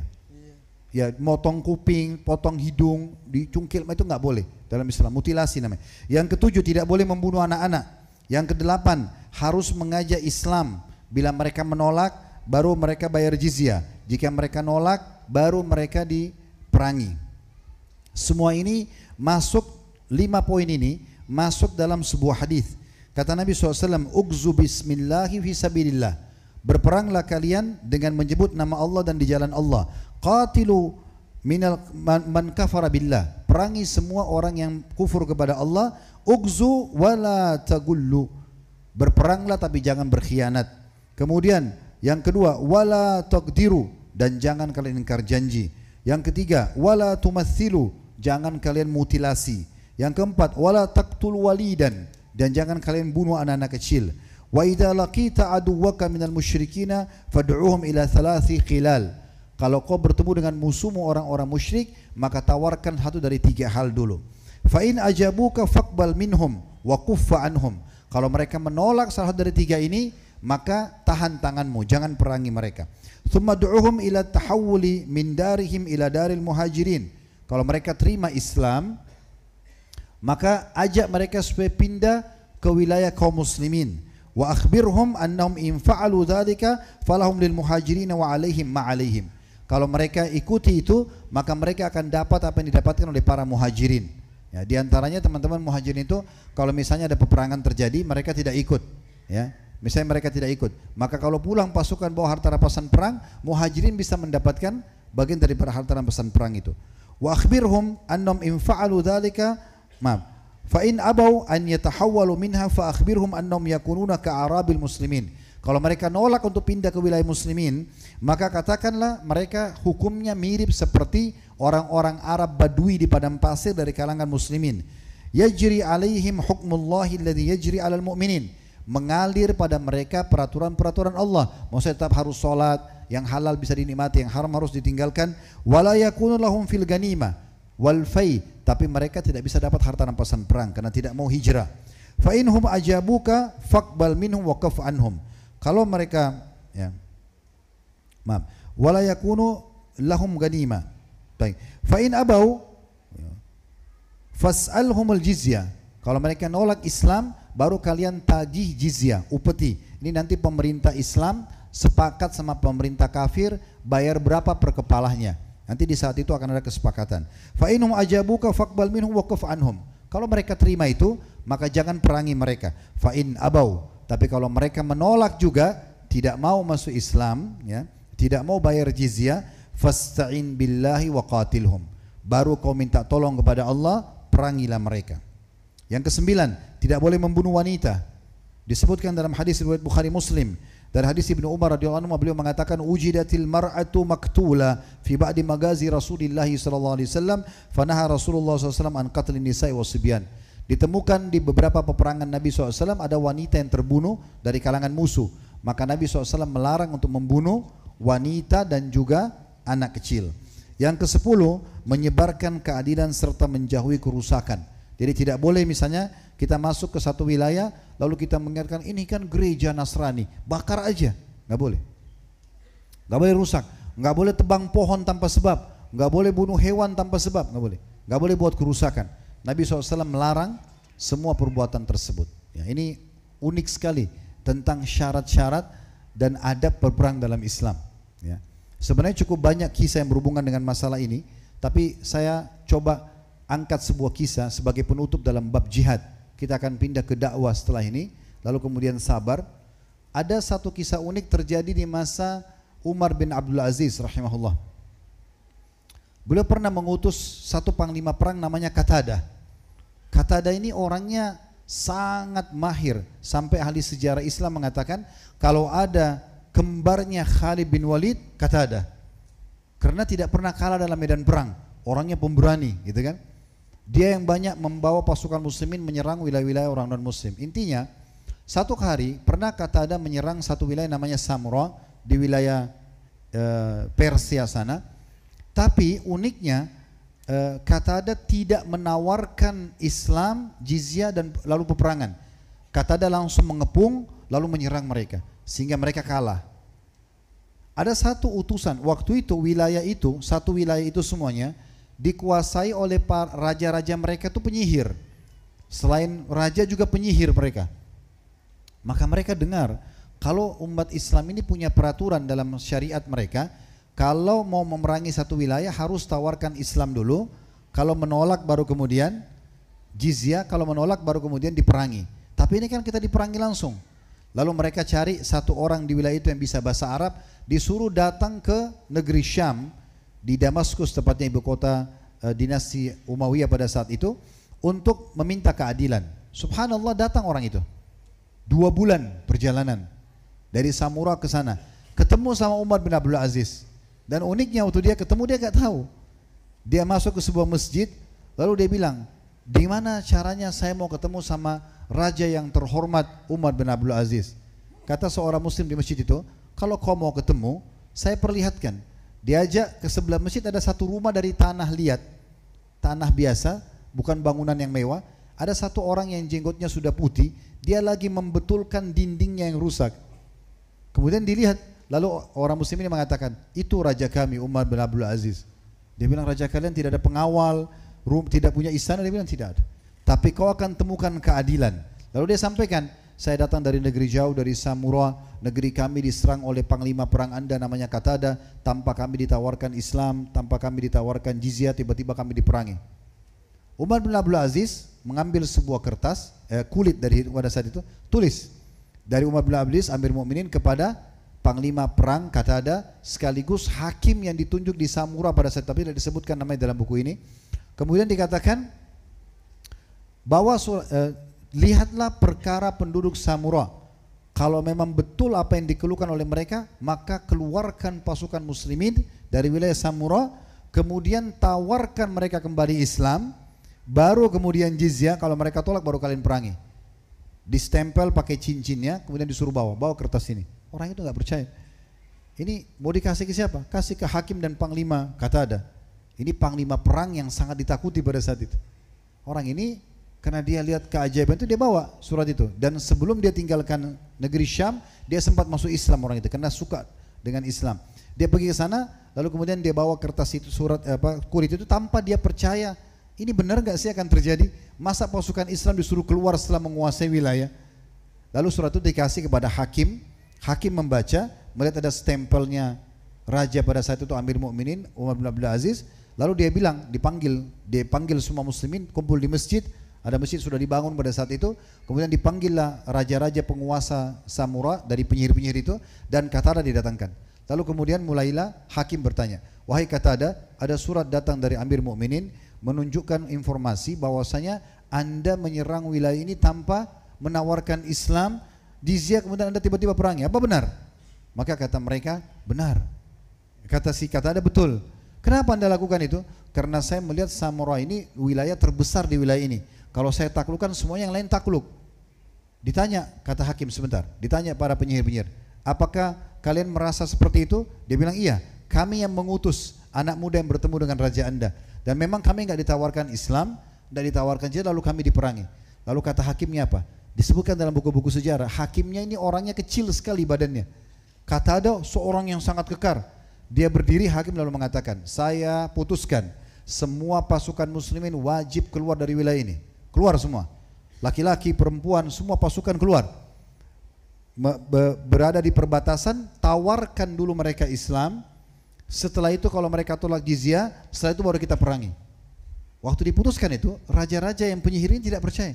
Benar gak ini? Pasukan sudah berkuasa, terus tiba-tiba mau keluar, ini gak mungkin. Tapi mereka heran mendengar suara unta, suara domba, semua pasukan Islam akan keluar. Maka para penyihir-penyihir itu datang mengatakan pada hakim, apa benar kalian akan keluar? Iya, ini peraturan agama kami. Maka pada saat itu semuanya masuk Islam. Satu samurai itu masuk Islam, kisahnya karena panglima ini. Itu luar biasa bagaimana hukum Islam datang dengan keadilan. Nah, ini jihad yang sebenarnya. Ini cuma sebagian kecil teman-teman. Kita kalau mau bahas jihad ini mungkin 1 minggu, 1 pekan gak habis ini, gitu kan? Ini cuma sebagian kecil dari ilmu-ilmu yang sangat bermanfaat dari masalah jihad itu. Kemudian yang kedua teman-teman sekalian, masalah dakwah. Dakwah juga adalah ya profesi para nabi-nabi dan rasul. Ini mulia sekali. Setiap muslim dianjurkan untuk menjadi dai. Semua anda ini laki-laki perempuan dianjurkan jadi dai. Karena Nabi SAW bersabda dalam hadis yang sahih, "Ballighu anni walau ayat." Sampaikan dariku walaupun 1 ayat. Anda sudah tahu tentang keutamaan sholat 1 hadis, sampaikan. Ketahui tentang keutamaan puasa, sampaikan. Kita disuruh semua jadi dai. Dalam Islam tidak boleh teman-teman sekalian kita ini selamat sendirian, gak boleh. Gak boleh antum sendiri semua selamat. Sudahlah, saya gak usah campur, orang itu gak sholat, terserah, gak bisa. Harus antum luruskan dia, nasihatin dia. Dalam hadis Bukhari, kata Nabi SAW, pernah Allah mengutus Jibril alaihissalam untuk menghukum satu negeri. Harus hancur negeri itu. Lalu Jibril menemukan di wilayah itu ada 1 orang saleh. Jibril kembali lalu mengatakan, ya Allah, ada hambamu fulan, orang saleh. Apa kata Allah SWT? Mulailah siksaanmu pada orang itu. Orang soleh itu. Kenapa? Karena dia tidak pernah menyuruh pada kebaikan, tidak pernah melarang dari kemungkaran. Tidak pernah berdakwah orang ini. Dia mau selamat sendiri. Tetangganya nggak sholat, si fulan keluarganya nggak puasa, biarin aja. Nggak bisa. Harus amar ma'ruf nahi mungkar. Dan ini butuh ilmu dan dakwah. Kita mendakwakan itu. Ya. Tetapi keringanan yang Allah berikan teman-teman, amar ma'ruf nahi mungkar yang wajib yang pertama. Kalau antum sudah pernah sampaikan sekali aja, saudaraku sholat ya karena itu wajib, sekali aja sudah cukup, nggak apa-apa. Kewajiban sudah gugur. Yang kedua, yang ketiga, yang ke-100 sunnah. Tapi jangan sama sekali nggak pernah berdakwah. Harus sampaikan, gitu kan? Karena ini adalah bagian daripada ibadah yang harus dilakukan. Dan Allah Subhanahu Wa Taala menyebutkan dalam surah Fussilat, surah nomor ya 41, di mana Allah Subhanahu Wa Taala sebutkan di ayat 33-nya, wa man ahsanu qawlan mimman da'a ila Allah wa amila shalihan wa qala innani minal muslimin. Siapakah yang memiliki perkataan yang lebih baik daripada orang-orang yang berdakwah di jalan Allah, kemudian dia sibuk beramal saleh dan dia mengatakan engkau adalah seorang muslim. Dan kata Nabi SAW kepada Ali bin Abi Thalib radhiyallahu anhu dalam riwayat Imam Muslim, pada saat beliau menyuruh Ali bin Abi Thalib menyerang benteng Naim, benteng pertama di Khaybar. Ada 9 benteng Yahudi di Khaybar yang Nabi serang. Benteng pertama namanya benteng Naim itu selama 43 hari Nabi kepung nggak pernah berhasil. Ya, belum berhasil. Maka Nabi SAW mengatakan di malam harinya, besok saya akan kasih bendera dan orang ini akan memenangkan peperangan, dia mencintai Allah dan Rasul, Allah dan Rasul juga mencintai dia. Maka besoknya kata Nabi SAW, mana Ali bin Abi Thalib? Ali waktu itu matanya lagi sakit. Maka kata para sahabat, ya Rasulullah matanya lagi sakit. Kata Nabi SAW, panggil dia. Dipanggil, kemudian Nabi ludahin matanya. Ini ludah Nabi ya. Jadi bukan ludah semua orang gitu ya. Jadi Nabi SAW ludahin, ini sebagai mukjizat, sembuh matanya. Lalu Nabi SAW bilang kepada Ali, ini nasihatnya. Kata Ali, umfudh ya, ala rislik, jalanlah kamu perlahan-lahan bawa pasukan menuju ke benteng musuh, hatta tanzila bisahatihim, sampai kau berada di lokasi mereka. Thumma du'u minal Islam, panggil mereka untuk masuk Islam. Wa akhbirhum bima yajibu alaihim min haqqillahi ta'ala fihi, dan sampaikan apa yang Allah wajibkan kepada mereka dalam Islam itu. Huwallahi la'an yahdiyallahu bika rajulan wahidan khairun laka min an yakuna laka humurun ni'am. Ketahuilah, kalau ada orang yang menjadi penyebab dia mendapatkan hidayah karenamu, maka itu lebih baik daripada unta merah. Kemudian juga kata Nabi SAW, keutamaan dakwah dalam hadis riwayat Muslim, man da'ila hudan kana lahu minal ajri mithlu ujuri man tabi'ah la yanqusu dzalika min ujurim syai'a. Siapa yang memanggil pada kebenaran, kebaikan, dia dakwakan, ya, maka dia akan mendapatkan pahala orang yang mengikutinya tanpa dikurangi sedikit pun dari pahala mereka.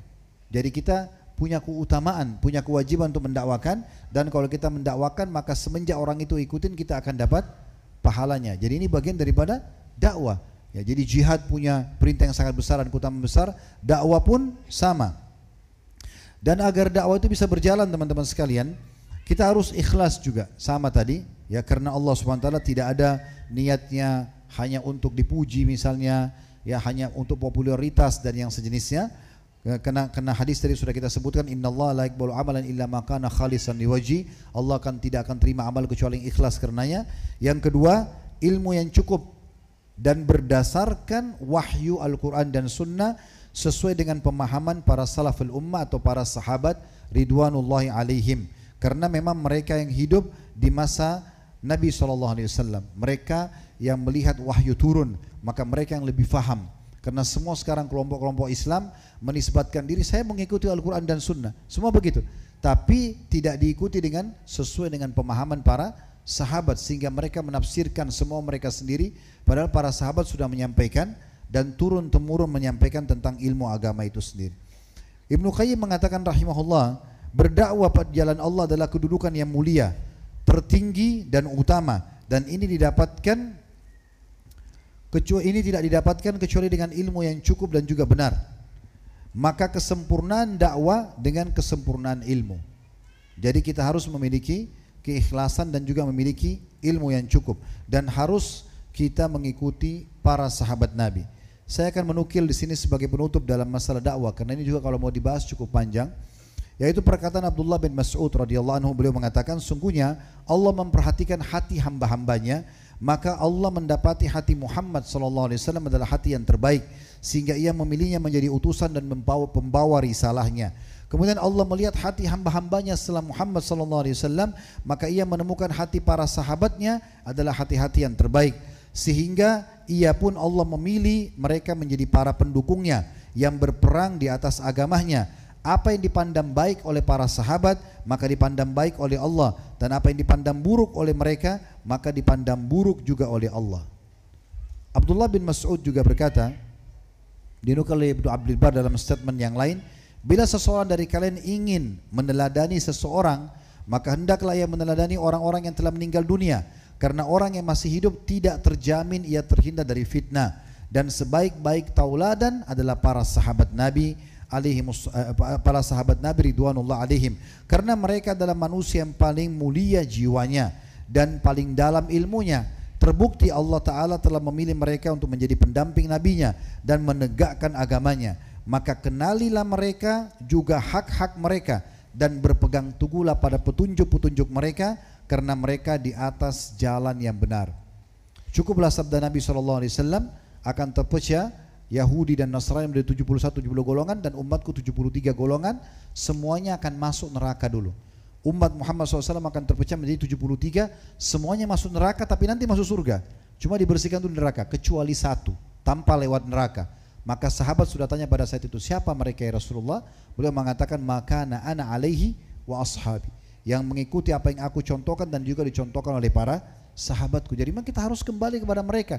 Ini generasi emas. Para tabi'in yang melanjutkan estafet ini, mereka menukil perkataan para sahabat. Para tabi'in menukil daripada tabi'in. Begitu seterusnya sampai ulama-ulama kita di masa sekarang, mereka akan terus menukil dari perkataan-perkataan orang-orang yang mulia, dan itulah yang benar. Yang ketiga, harus terus belajar teman-teman sekalian dan menerima saran dan juga masukan. Ini penting sekali bagi penuntut ilmu. Tidak ada kata-kata cukup dengan ilmu yang sudah kita pelajari. Tidak ada kata-kata cukup.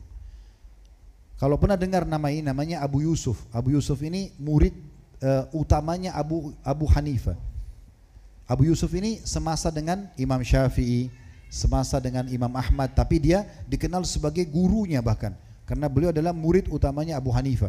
Abu Hanifah meninggal tahun 150 Hijriah. Tahun itulah lahir Imam Syafi'i. Dan Imam Malik meninggal di tahun 179. Ini semasa dengan Imam Abu Yusuf ini ya.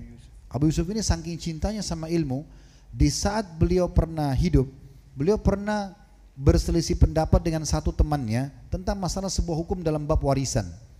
Setelah berpisah, temannya sudah pulang, sudah pergi jauh, dia tidak tahu kemana. Waktu itu tidak ada handphone kayak kita sekarang, tidak ada media bisa komunikasi. Abu Yusuf tiba-tiba berpikir orang ini benar, temannya itu benar, tapi dia bagaimana caranya kontak orang ini? Jauh, tidak tahu di mana, tidak ada alat komunikasi. Sampai Abu Yusuf sakit keras. Waktu beliau sudah mau meninggal dunia, tiba-tiba orang itu dengar rupanya, lalu dia datang. Begitu lihat masuk ke pintu, Abu Yusuf tersenyum, lalu mengatakan, alhamdulillah kamu datang. Tolong ya, jelaskan kepada saya dalil-dalil yang dulu kita berselisih pendapat dalam bab warisan. Sudah diranjang kematian. Lalu kata temannya, wahai Abu Yusuf, syahadat, kamu sudah mau meninggal, ya sakit keras. Maka dia mengatakan, saya sudah syahadat. Demi Allah, saya meninggal dalam kondisi mengetahui ilmu itu lebih saya sukai daripada saya meninggal dalam keadaan saya jahil. Temannya ajarkan, dia hafal dalil. Kata temannya, baru saja saya berdiri, pamit keluar, pas depan pintu terdengar suara tangisan keluarganya, meninggal.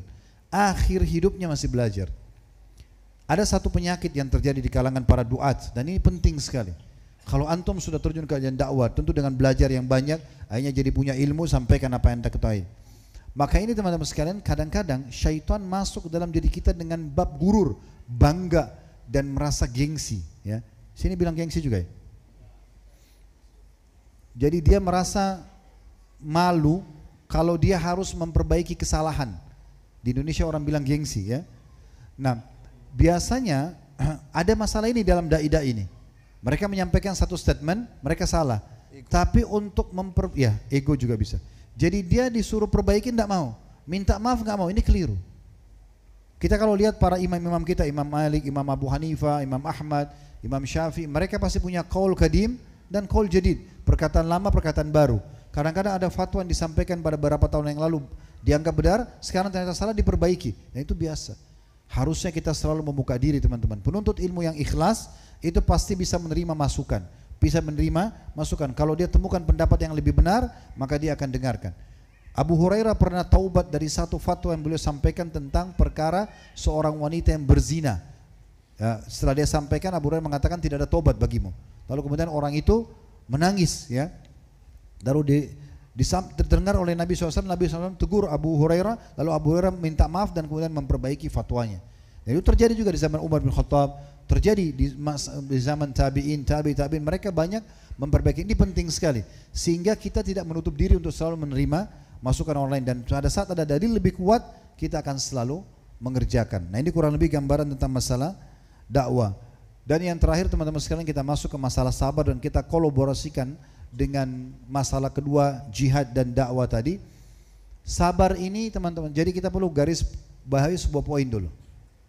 Saya punya seorang sahabat dekat, beliau sudah profesor dalam ilmu hadis, Profesor Dr. Ziyad Abadi, hafizahullah. Beliau mengajar di Universitas Yarmouk di Jordan, di Amman. Pada saat kemarin baru datang di Jakarta, beliau mengatakan satu kalimat bijak yang menarik buat saya. Beliau sempat bilang begini sama saya, sebab saya sempat ganti nomor telepon, kemudian dia mengatakan kepada saya, Ustadz Khalid kemana saja, dalam bahasa terjemahnya, kemana saja, saya sempat prihatin, ada apa-apa? Memang saya ganti nomor telepon karena nomor saya sudah terlalu menyebar, maka saya ganti karena terlalu banyak yang masuk, saya juga kadang-kadang tidak enak, risih kalau tidak menjawabnya. Dia bilang, oh saya termasuk orang yang prihatin dan peduli dan termasuk mencintai kamu karena Allah, dan begitu banyak orang yang juga mencintai kamu karena Allah. Dia ngomong gitu. Lalu saya bilang, alhamdulillah, saya mau minta maaf bukan sengaja, tapi saya bilang dari satu sisi banyak juga orang yang benci, orang tidak suka dengan dakwah dan segala macam walaupun kita sudah sampaikan dengan baik. Dia bilang, ya Ustadz Khalid, dia bilang sama saya begitu, terjemahnya kurang lebih, dia bilang, Ustadz Khalid, pasti akan berimbang antara orang yang menerima dakwah dengan orang yang menolak dakwah. Berimbang. Ada orang kafir, ada orang munafik, ada orang ahli maksiat. Nah, dari sini kita poin, lihat dulu kita kembali ke kehidupan Nabi SAW. Di masa Nabi SAW itu ada 4 golongan manusia. Yang pertama ada orang kafir. Tadi sudah kita sebutkan 3 suku Yahudi, Qainuqa, Nadir dan Quraidah. Dan Nabi SAW sudah ajarkan kepada kita bagaimana bermuamalah dengan mereka. Selama orang-orang kafir ini tidak mengganggu Islam, maka kita tidak akan pernah memerangi mereka. Ya, dan tidak ada dalam Islam kita disuruh paksa mereka masuk Islam. Allah berfirman, la ikraha fid din, tidak ada paksaan dalam agama. Enggak boleh kita paksa mereka. Kamu harus masuk Islam. Ini kan Malaysia atau Indonesia mayoritas Muslim, enggak bisa. Tawarin Islam dia mau, silakan, tidak mau ya sudah. Itu yang diajarkan Nabi SAW bermuamalah dengan orang kafir. Tapi kalau kapan mereka sudah menjadi kafir harbi, orang kafir yang keluar untuk memerangi Islam, seperti orang-orang Quraisy keluar pada saat ingin menyerang, mengajak muslimin perang di Badar atau perang di Uhud, maka Nabi SAW hadapi dengan peperangan, dengan adab-adab tadi yang sudah kita sebutkan. Yang kedua, ada orang-orang munafik. Nah ini di zaman Nabi ada ini. Tahu pimpinannya siapa namanya? Abdullah bin Abi Salul. Abdullah namanya. Ini pimpinan orang munafik. Allah turunkan surah, namakan surah nomor 62, surah Al-Munafikun. Supaya kita tahu teman-teman, ini namanya nama Islam, pakaiannya pakaian Islam, tapi setiap kali ada Islam dia paling pertama memerangi Islam itu. Di semua negara ada, semua zaman ada, karena di zaman Nabi ada. Nah kita harus pelajari bagaimana Nabi SAW bermuamalah dengan mereka ini. Dan umumnya gangguan-gangguan paling banyak datang dari 2 ini, orang kafir sama orang munafik. Jadi biar namanya Muhammad, namanya Ahmad, jangan terpengaruh dengan nama. Lihat dia benci nggak sama Islam. Kalau dia benci sama Islam, benci sama dakwah, ini jadi tanda tanya ini. Karena itu yang terjadi di masa Nabi Muhammad SAW. Setiap Nabi ajak ayo perang, ngapain pergi perang? Panas-panas, mereka nolak, gitu kan? Golongan yang ketiga adalah ahli-ahli maksiat. Ini dikenal dengan usatul mukminin. Jadi walaupun presiden, raja negara Islam, alim ulama, hafid Quran, semua menterinya hafid Quran, tetap akan ada pelaku dosa. Ini faktanya. Karena di zaman Nabi ada pezina, di zaman Nabi ada peminum khamar, di zaman Nabi ada pencuri, ditegakkan hukum. Ada yang dirajam karena berzina, ada yang dipotong tangannya karena mencuri, ada, gitu kan? Ini akan ada. Ada golongan yang keempat. Ini adalah orang-orang mukmin yang shadiq, yang jujur dengan imannya. Nah, tapi di zaman Nabi, golongan keempat ini yang mendominasi. Mereka yang ya mengatur semua peraturan-peraturan sehingga orang kafir, orang munafik, orang ahli maksiat ini tidak akan leluasa untuk melakukan kesalahan-kesalahan. Nah, ini yang terjadi. Nah, gangguan-gangguan ini pasti datang. Apakah dalam jihad ataupun dalam dakwah. Nah, di saat itu kita butuh sabar. Apa itu sabar, teman-teman sekalian? Sabar itu bukan elus dada lalu duduk manis, ya. Sabar itu menerima ketentuan Allah dan ikhtiar mencari jalan keluar. Ini definisinya. Misal antum tidur malam hari sebentar, sehat, bangun besok subuh flu tiba-tiba, demam, sakit, gimana? Sabar, terima dulu itu keputusan Allah, jangan berkeluh kesah, kemudian ikhtiar cari jalan keluar, minum obat, itu namanya sabar. Jangan duduk kemudian tidak ikhtiar, tidak, itu keliru. Ini penting sekali untuk digarisbawahi definisi sabar. Makanya Nabi SAW mengatakan, ya Allah tidak turunkan penyakit kecuali Allah turunkan kesembuhan padanya, maka tadawu ya ibadallah, berobat wahai hamba-hamba Allah. Umar bin Khattab radhiyallahu anhu pernah menghardik dan memarahi sebagian orang selepas sholat Jumat duduk di masjid. Lalu Umar tanya, kenapa kalian di sini? Oh, kami menunggu rezeki dari Allah. Lalu Umar menghardik mereka, menyalahkan mereka sambil mengatakan, kenapa kalian tinggal dalam masjid ini dan kalian tidak ikhtiar cari rezeki keluar, sementara kalian sudah tahu Allah tidak mungkin menakdirkan emas turun ya dengan hujan bersama dengan air dari langit. Maka itu dihardik, gitu kan? Oleh karena itu kita harus paham masalah sabar. Makin besar kadar pahala yang kita dapatkan dari satu tadi jihad, kita sudah dengar banyak sekali keutamanya. Dakwah juga punya keutamaan. Maka makin besar ujiannya. Itu pasti terjadi, ya. Jadi jangan kita berpikir saya sudah bertutur kata yang baik, saya sudah santun, kok kenapa masih ada orang yang serang saya, tidak suka? Itu pasti terjadi. Sunnatullah, ya kan? Kalau tidak ada orang-orang seperti ini, maka tidak seru kehidupan. Ya.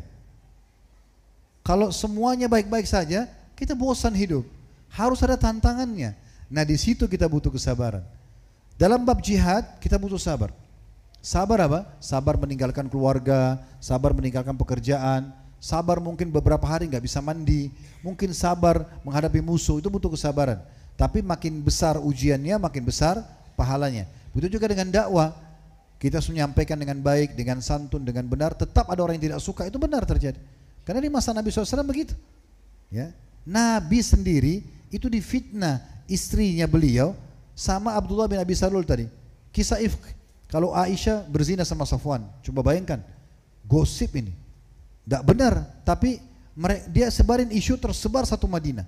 Kalau Aisyah Ummul Mukminin berzina dengan Safwan, maka Nabi SAW naik di atas mimbar mengatakan, kenapa ada orang yang mengatakan sesuatu yang tidak benar tentang istriku dan sahabatku, dan aku tidak tahu dari mereka kecuali kebaikan, tapi sudah tersebar.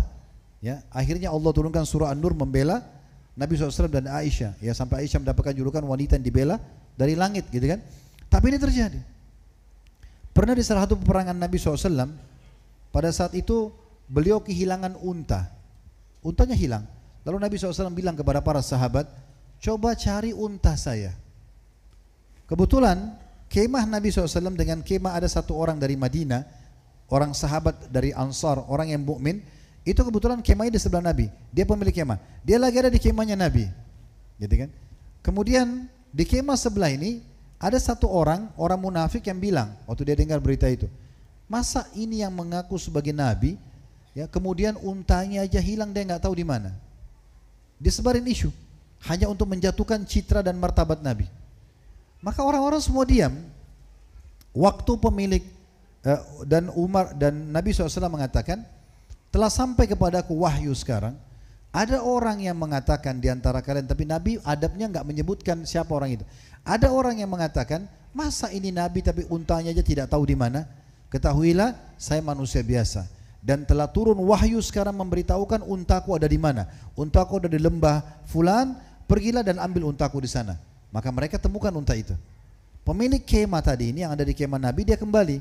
Lalu teman-temannya ceritakan, tadi di sini kemah ini ada yang ngomong, masa itu Nabi, kemudian dia untanya aja nggak tahu. Kata orang itu, maha suci Allah. Baru saja Nabi SAW sebutkan tadi, ada yang menyebutkan itu. Ini orangnya. Lalu kemudian dipukulin orang itu, orang munafik itu. Tapi begitu luar biasa mereka sakitin Nabi. Jadi jangan heran teman-teman, antum kalau makin dikenal, ya, makin tahu, makin menyebarin dakwah, makin berjihad, makin banyak ujiannya. Emang begitu. Ada saja orang yang tidak suka. Saya pernah punya pengalaman pribadi di masalah mendengarkan tilawah Imam Haram Mekah.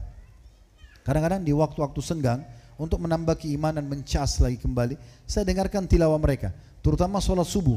Sholat subuh itu biasa tilawahnya lebih khusyuk, ya.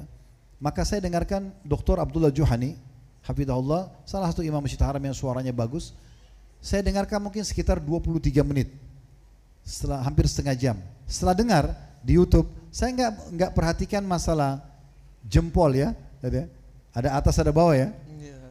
Saya cuman dengar tilawahnya, dan ini hanya proses sholat subuh, ya, dari Allahu Akbar, baca Al-Fatih, baca surah, ruku, sujud, salam, habis itu. Habis selesai, saya mau tutup, saya lihat ada orang yang jempol bawah, ada orang yang pencet dislike. Coba bayangkan, artinya baca Al-Quran, ada orang, untuk apa dia masuk ke channel itu? Hanya untuk dislike? Kan gitu. Tapi ada saja orang begitu. Nah, di sini butuh kesabaran. Antum harus tahu, dengan sabar itu dalam berdakwah, dalam berjihad, ya, itu akan mendatangkan pahala ekstra, akan mendatangkan pahala ekstra. Tidak ada satupun di antara nabi-nabi teman-teman sekalian kecuali ditolak oleh kaumnya. Ada penolaknya. Tidak ada satupun. Ya, itu kisahnya berurut dalam surah Al-A'raf, kisah Nabi Nuh alaihissalam, ayat 59 sampai 64. Semua kaumnya menolak, mayoritasnya 950 tahun Nabi Nuh berdakwah ditolak. Istrinya tolak, anaknya tolak. Ujian. Tapi Nabi Nuh sabar, tetap mendakwahi mereka, gitu kan? Dan tidak berhenti dalam berdakwah. Jangan ada gangguan dalam dakwah, gangguan dari jihad lalu antum berhenti. Enggak, tetap berdakwah, sampaikan kebenaran itu. Allah punya cara memberikan kemenangan. Setelahnya ayat 65 sampai 72 Allah ceritakan tentang Nabi Hud alaihissalam. Ditolak juga oleh kaum Ad. Lalu Allah binasakan kaum Ad sebagaimana Allah binasakan kaumnya Nabi Nuh, lalu Allah selamatkan orang beriman. Ayat setelahnya 73 sampai 79 kisah tentang Nabi Saleh. Kaumnya kaum Tsamud juga menolak sama. Yang mereka bunuh unta Nabi Saleh. Ya, kemudian Allah binasakan, Allah selamatkan Nabi Saleh. Setelahnya ayat 80 sampai 84 semua dalam surah Al-A'raf. 80 sampai 84 kisah Nabi Lut alaihissalam, kaum yang buat homoseksual diingatkan tidak mau dengar, yang beriman selamat, yang kafir dibinasakan. Begitu juga selanjutnya ayat 85 sampai 93 Nabi Syuaib alaihissalam. Kemudian ayat 103 sampai 136 Nabi Musa alaihissalam. Begitu seterusnya. Umumnya cerita para nabi-nabi ini semuanya butuh kesabaran, ditolak oleh kaumnya. Teman-teman sudah tahu bagaimana Nabi Muhammad SAW berdakwah di Mekah 13 tahun, teman-teman sekalian. Coba gini, bayangkan kalau kita di posisi Nabi Muhammad ya. Nabi Muhammad SAW itu adalah tokoh Mekah. Nasabnya itu terkenal orang yang paling suci nasabnya. Nasabnya Nabi Muhammad SAW terkenal di Mekah itu orang yang kaya, orang yang terpercaya, orang yang tampan, secara fisik sempurna, sampai dapat julukan dari orang Mekah As-Sadiqul Amin, orang yang terpercaya dan paling jujur, ya. Sampai pernah mereka berselisih pendapat tentang siapa yang akan meletakkan Hajar Aswad setelah mereka renovasi Mekah. Beribut suku-suku ini, mereka ingin saling bunuh-membunuh. Sukunya Umar bin Khattab, sukunya Abu Bakar, sukunya Uthman, semua ini, tapi bukan mereka-mereka ini, tapi suku mereka ya. Pada saat Hajar Aswad mau ditaruh, mereka sembeli domba, lalu mereka celupkan tangannya di darah, lalu mereka angkat. Siapa yang meletakkan Hajar Aswad selain kami akan tumpah darah. Begitu, ribut. Akhirnya ditanya orang tua yang paling bijak di sana dari Quraisy yang sudah tua, ditanya, kira-kira bagaimana? Mereka bilang, kalau kalian setuju dengan keputusan saya, maka ikuti. Mereka bilang, baik, kami setuju, daripada kami berperang. Kata orang tua itu, saya sarankan siapa yang pertama masuk dari pintu Bani Syaibah, pintu utamanya kota Mekah, kita jadikan dia sebagai hakim. Mereka bilang, baik, kita setuju semuanya. Semua mata menuju ke pintu itu. Yang masuk Nabi Muhammad SAW. Ini belum jadi nabi ya, belum jadi nabi. Serentak semuanya bilang As-Sadiqul Amin, As-Sadiqul Amin 2 kali. Radina. Orang yang jujur dan terpercaya, orang yang jujur dan terpercaya, kami sudah ridho. Maka Nabi Muhammad SAW akhirnya menengahi mereka. Jadi jalur nasabnya bagus, orangnya terpercaya, orangnya kaya. Nabi Muhammad SAW itu umur 8 tahun setelah kakeknya Abdul Muthalib meninggal, mulai tinggal sama pamannya Abu Talib, dan selama 13 tahun ke depan, 8 tahun sampai umur 21 tahun beliau mengembala domba. Dan mengembala domba itu pekerjaan untuk punya income, sehingga beliau bantu pamannya Abu Talib. Jadi sudah punya income dari umur 8 tahun. Beliau orang mampu. Umur 25 tahun untuk menikah, umur 21 tahun sampai umur 40 tahun, 19 tahun beliau jadi saudagar, jadi pengusaha, gitu kan. Dan umur 25 tahun untuk beliau menikah dengan Khadijah, maharnya 20 ekor unta berpunuk besar. Ini mahar dikasih. Nabi SAW itu orang mampu, bukan orang tidak mampu, gitu kan. Jadi beliau sempurna semuanya. Tapi subhanallah, pada saat dinobatkan jadi nabi, yang paling pertama menolak Abu Lahab, pamannya sendiri. Dan bukan cuma menolak, Abu Lahab ini besannya Nabi. Saya tahu di sini bilang apa besan? Kalau anak sama anak menikah, iya, sama. Anaknya ya sama ya. Anaknya Abu Lahab itu laki-laki menikah sama anaknya Nabi perempuan. Abu Lahab suruh ceraikan, jadi janda anak Nabi. Cuma luar biasa gitu, bencinya. Dia sama istrinya yang taruh banyak duri-duri di jalan. Waktu Nabi SAW merasa sudah nggak mungkin lagi berdakwah di Mekah, beliau pergi ke kota Taif, jalan kaki. Kalau sekarang aja pakai mobil, itu bisa 1 jam sampai 1,5 jam sampai ke atas. Ini beliau jalan kaki. Abu Lahab duluan ke sana, nyampaikan nanti akan ada ponakan saya, dia pendusta, dia begini dan dia akan percaya. Jadi ditolak dakwah Nabi. Bukan cuma ditolak ya, pemimpin Taif mengatakan siapapun penduduk Taif yang di bawah naungan saya, kata rajanya Taif, lempar kakinya Muhammad. Jadi mereka semua pegang batu sambil lempar, setiap kaki Nabi yang diangkat dilempar batu. Sampai berluka-luka, berdarah-darah, lalu beliau dikeluarkan dari pintu gerbang Taif. Waktu itu sudah serba salah. Di Taif ditolak, di Mekah juga ditolak. Nabi tidak tahu harus kemana. Maka Nabi duduk di bawah sebuah pohon, lalu beliau mengatakan, "Ya Allah, kemanakah arah hidupku engkau arahkan? Kepada masa depan yang belum jelaskah? Atau musuh yang engkau tidak tahu mereka akan membunuhku atau tidak? Tetapi kalau engkau tidak marah padaku ya Allah, maka aku pun ridho, aku akan sabar." Maka Jibril datang lalu mengatakan, "Hai Muhammad, sekarang turun bersamaku khusus malaikat yang mengurus semua gunung di muka bumi ini. Kalau kau mau perintahkan dia, gunung Mekah sama gunung Taif disatukan, habis ceritanya kota ini, dan dakwamu akan tersebar. Atau kau bersabar, lalu dakwamu tersebar." Kata Nabi SAW, "Aku bersabar. Semoga saja dari keturunan mereka nanti akan datang orang-orang yang beriman kepada Allah." Subhanallah, doa ini diijabah sama Allah. Dari Abu Jahal ada Ikrimah bin Abi Jahal, sahabat yang mulia, beriman pada saat pembebasan kota Mekah dan mati syahid di perang Yarmuk. Kemudian dari Umayyah bin Khalaf ada Safwan juga beriman. Dari Al-Walid lahir Khalid bin Walid, tokoh-tokoh Mekah lahir dari mereka. Abu Sufyan tadinya benci Islam, masuk Islam, anaknya jadi pemimpin muslimin, Muawiyah bin Abi Sufyan. Kemudian anak perempuannya Ummu Habibah menikah dengan Nabi SAW. Dari kota Taif lahir keluar Abdurrahman ibn Sahr, Abu Hurairah radhiyallahu anhu. Jadi luar biasa bagaimana cobaan datang, tapi beliau bersabar. Beliau bersabar. Dan ini penting teman-teman sekalian. Jadi yakinilah setiap kita hidup akan ada ujian datang. Makin kuat iman kita makin besar ujian. Tapi kata Nabi SAW, Allah tidak akan menguji hambanya melampaui kapasitasnya. Pasti kita mampu melaluinya. Dan Allah akan datangkan pertolongan-pertolongan yang di luar daripada akal kita. Makin datang ujian, bukan kita putus asa, tapi makin dekatkan diri kepada Allah SWT. Ada ujian datang, Alhamdulillah. Ya, kata Nabi, dia katakan dalam riwayat Ibnu Abbas, Nabi SAW dalam sebuah riwayat seorang sahabat, saya khawatir keliru Ibnu Abdullah bin Abbasnya, dalam riwayat seorang sahabat mengatakan Nabi SAW kalau diberikan nikmat oleh Allah, beliau selalu membaca Alhamdulillahilladzi bi ni'matihi tatimmus shalihat. Segala puji dan puja kehadiran Allah yang semua kebaikan tersempurnakan dengan izinnya. Kalau ada ujian, beliau masih mengatakan Alhamdulillah ala kulli hal. Segala puji bagi Allah dalam setiap keadaan. Jadi beliau tidak pernah berkeluh kesah. Beliau hadapin masalah itu. Ujian ini teman-teman sekalian kalau datang, dia adalah sekolah terbaik, memberikan pengalaman yang baik buat kita. Dengan itu kita jadi tahu, oh ternyata ini baik, ini buruk, saya harus begini, saya jangan begini. Itu ujiannya. Dan bukan mustahil kalau kita makin bertakwa sama Allah, justru orang yang memusuh kita Allah balik menjadi orang-orang yang mencintai kita.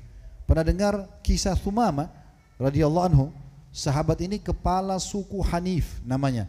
Suku Hanif ini suku yang berada di sebelah Mekah, itu yang mensuplai makanan ke orang-orang Quraisy. Waktu itu Thumamah ini ditawan oleh Muhammad bin Maslamah radhiyallahu anhu dalam salah satu brigade pasukan yang Nabi kirim. Lalu tertawan, tapi Muhammad bin Maslamah tidak tahu kalau orang ini adalah Thumamah. Lalu dibawa ke Madinah, Nabi SAW lihat di tawanan ternyata salah satunya adalah Thumamah. Lalu kata Nabi SAW kepada Muhammad bin Maslamah, kau tahu siapa yang kau tawan? Dia bilang tidak. Ini kepala suku Hanif. Ini kepala suku Hanif. Perbuat baik sama dia. Maka Nabi SAW ikat dia di masjid dan sengaja didengarkan tilawah-tilawah Al-Quran karena dia tahu bahasa Arab. Lalu setiap hari Nabi tanya, hai Thumamah, saya tawarkan kamu Islam. Ya, Islam itu begini dan begitu. Ya, kalau kau menerima maka kau akan saya lepaskan. Dia mengatakan, hai Muhammad, saya tidak butuh dengan agamamu, tapi kalau kau bebaskan saya, kau akan menemukan saya orang yang paling tahu berterima kasih. Tapi kalau kau menggangguku, menyakitiku atau sampai membunuhku, kau tahu bagaimana sukuku bisa memerangimu gitu. Maka Nabi SAW biarkan sampai 3 hari. Setelah 3 hari Nabi SAW mengatakan, hai Thumamah, saya bebaskan kamu tanpa ada tuntutan apapun. Dan waktu itu teman-teman tidak mungkin ada satupun tawanan perang kecuali harus dibunuh atau bayar tebusan besar. Tapi Nabi SAW tidak minta itu. Thumamah kaget. Beliau akhirnya keluar dari Madinah, mandi, lalu masuk Islam. Setelah masuk Islam, karena sabarnya Nabi SAW dalam mendakwahi dia, maka dia mengatakan, ya Rasulullah, dulu anda orang yang paling saya benci, agama anda paling saya benci, kota anda paling saya benci. Sekarang semua terbalik, anda orang yang paling saya cintai, agama anda paling anda saya cintai, dan juga kota anda paling saya cintai. Perintahkan saya Rasulullah. Kata Nabi SAW, berdakwalah di kaummu. Lalu dia pergi ke Mekah, dia tawaf. Orang-orang Mekah semua sambut Sumamah. Orang tahu Sumamah ini kepala suku Hanif. Waktu dia tawaf, dia menghilangkan talbiyah syirik yang dibuat oleh orang Quraisy, ya. Karena labbaik Allahumma labbaik, labbaik la syarika lak labbaik, innal hamda wan ni'mata lak wal mulk la syarika lak. Ini talbiyah yang benar. Tapi mereka tambah illa syarikan huwa lak tamliku wa ma malak. Ya, kecuali sekutu yang kau miliki, gitu kan? Maka ini kalimat syirik. Sumamah enggak baca lagi itu. Orang-orang Quraisy bilang, "Kenapa kau tidak baca itu? Apakah kau sudah murtad dari agamamu?" Dia bilang, "Tidak, tapi saya sudah masuk Islam." Maka mereka penjarakan Sumamah. Maka Sumamah perintahkan sukunya untuk memboikot semua makanan yang masuk ke Mekah. Karena mereka yang mensuplai makanan. Diboikot semua. Selama 3 hari, Mekah kehabisan makanan. Maka mereka bilang, "Hai Sumamah, maafkan kami." Kata Sumamah, "Saya tidak akan lepaskan pemboikotan ini sampai Nabi Muhammad SAW izinkan. Kalau Nabi izinkan baru saya lepaskan." Maka mereka terpaksa, Quraisy menghinakan diri. Mereka yang menyurat ke Nabi, mengutus orang sana untuk meminta agar dibebaskan pemboikotan tersebut. Jadi bagaimana Allah bisa balik teman-teman dengan bersabar, dengan tetap menjalankan dakwah. Ini akhirnya Allah balik orang-orang yang benci menjadi orang-orang yang menerima dakwah ini. Sebagai penutup teman-teman sekalian, saya akan bacakan beberapa ayat Al-Quran dan juga statement disampaikan oleh Ali radhiyallahu anhu. Allah SWT berfirman dalam surah Al-An'am, surah nomor 6 ayat 112, "Wa kadzalika ja'alna likulli nabiyyin aduwwan syayatinal insi wal jin yuhi ba'dum ila ba'din dzukhrufal qawli gurura walau syaa rabbuka ma fa'alu fadharhum wa ma yaftarun." Begitulah kata Allah SWT, kami jadikan untuk semua nabi. Apalagi kalau kita cuma manusia biasa, untuk semua nabi musuh-musuh dari syaitan manusia dan jin yang mereka saling mengingatkan satu sama yang lain, ya, perkataan-perkataan yang bohong dan menipu. Dan kalau Allah mau, mereka tidak akan melakukan, tetapi tinggalkan saja apa yang mereka isukan itu. Maksudnya kalau ada musuh-musuh yang tidak suka dengan dakwah, tidak suka dengan Islam, kita ingatkan, dia tidak mau, tinggalkan saja, nggak usah dilayani, gitu kan? Tidak usah dilayani. Maka Allah punya cara, nanti akan memberikan petunjuk kepada mereka. Begitu juga dalam surah Al-Furqan ayat 31 Allah berfirman, "Wa kadzalika ja'alna likulli nabiyyin aduwwan minal mujrimin."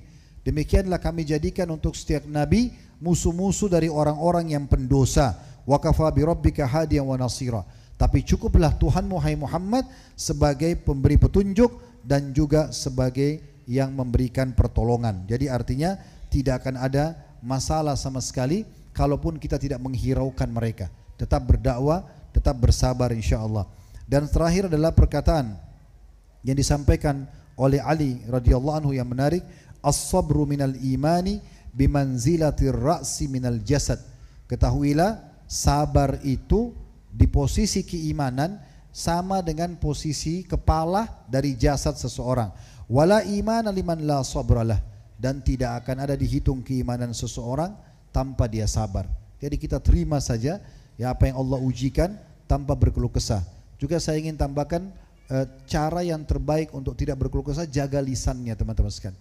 Ini sebagai penutup, dalam hadis Bukhari, Nabi SAW pernah pada saat mengunjungi Sa'ad bin Ubadah lagi sakit, kemudian keluarganya pada nangis-nangis semua, lalu kemudian Nabi SAW pun meneteskan air mata.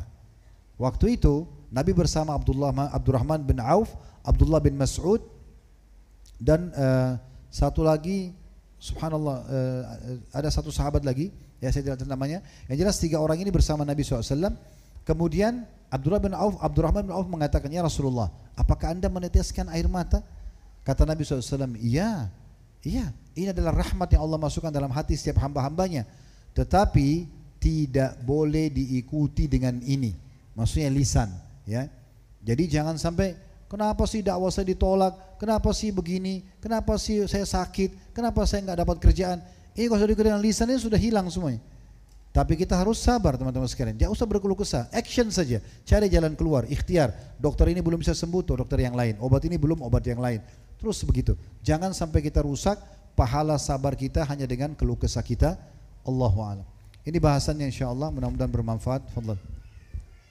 Alhamdulillah, kita bersyukur kepada Allah SWT. Hampir kurang 8 minit, 2 jam perbahasan dan juga perbincangan kita pada malam yang begini. Begitu syarat, begitu banyak yang dikongsikan. Cuma saya rasa semua kita pada hari ini, pada malam ini telah mendapatkan sesuatu daripada perbahasan yang begitu daqiq, begitu dalam tentang 3 perkara yang dibincangkan berkaitan dengan sabar. Yang kedua, kita berbincang berkaitan dengan dakwah dan dibincangkan tentang jihad. Saya tertarik apabila doktor menyebutkan firman Allah Subhanahu wa taala dalam surah Fussilat ayat yang ke-33, yang mana Syekh Ibn Baz ketika mana dia mentafsirkan ayat ini, dia kata inilah dia merupakan salah satu daripada perkara yang telah dilalui dan dilaksanakan oleh ashabuhun Nabi sallallahu alaihi wasallam. Mereka beriman dengan ayat ini, mereka mempercayainya, mereka mendukung akan kebenaran, mereka bersabar dan mereka melaksanakan dakwah dan mereka berjihad dengan penuh kekuatan. Dan inilah yang menjadikan mereka menyampaikan dakwah, menyampaikan hidayah kepada kita, menyampaikan hidayah Allah Subhanahu wa taala kepada kita, dan kita warisi sampailah ke hari ini. Dan insya-Allah kita semua jangan hilangkan semangat kita untuk meneruskan perjuangan dakwah ini, meneruskan jihad untuk mempertahankan agama yang kita cintai. Barakallahu fikum. Terima kasih banyak, jazakallahu khairan katsira diucapkan kepada doktor, dan insya-Allah semoga kita terus bersemangat. Besok subuh ada lagi perkongsian, dan saya salah sebut tadi 9 saja. Jadi kira-kira 4 lagi kurang daripada Imam An-Nawawi. Jadi tak apa, kita akan sama-sama memperbaiki lagi pada masa-masa akan datang. Terima kasih banyak atas penyertaan dan partisipasi semua tuan-tuan dan puan sekalian. InsyaAllah kita bertemu lagi. Assalamualaikum warahmatullahi wabarakatuh. Subhanakallah.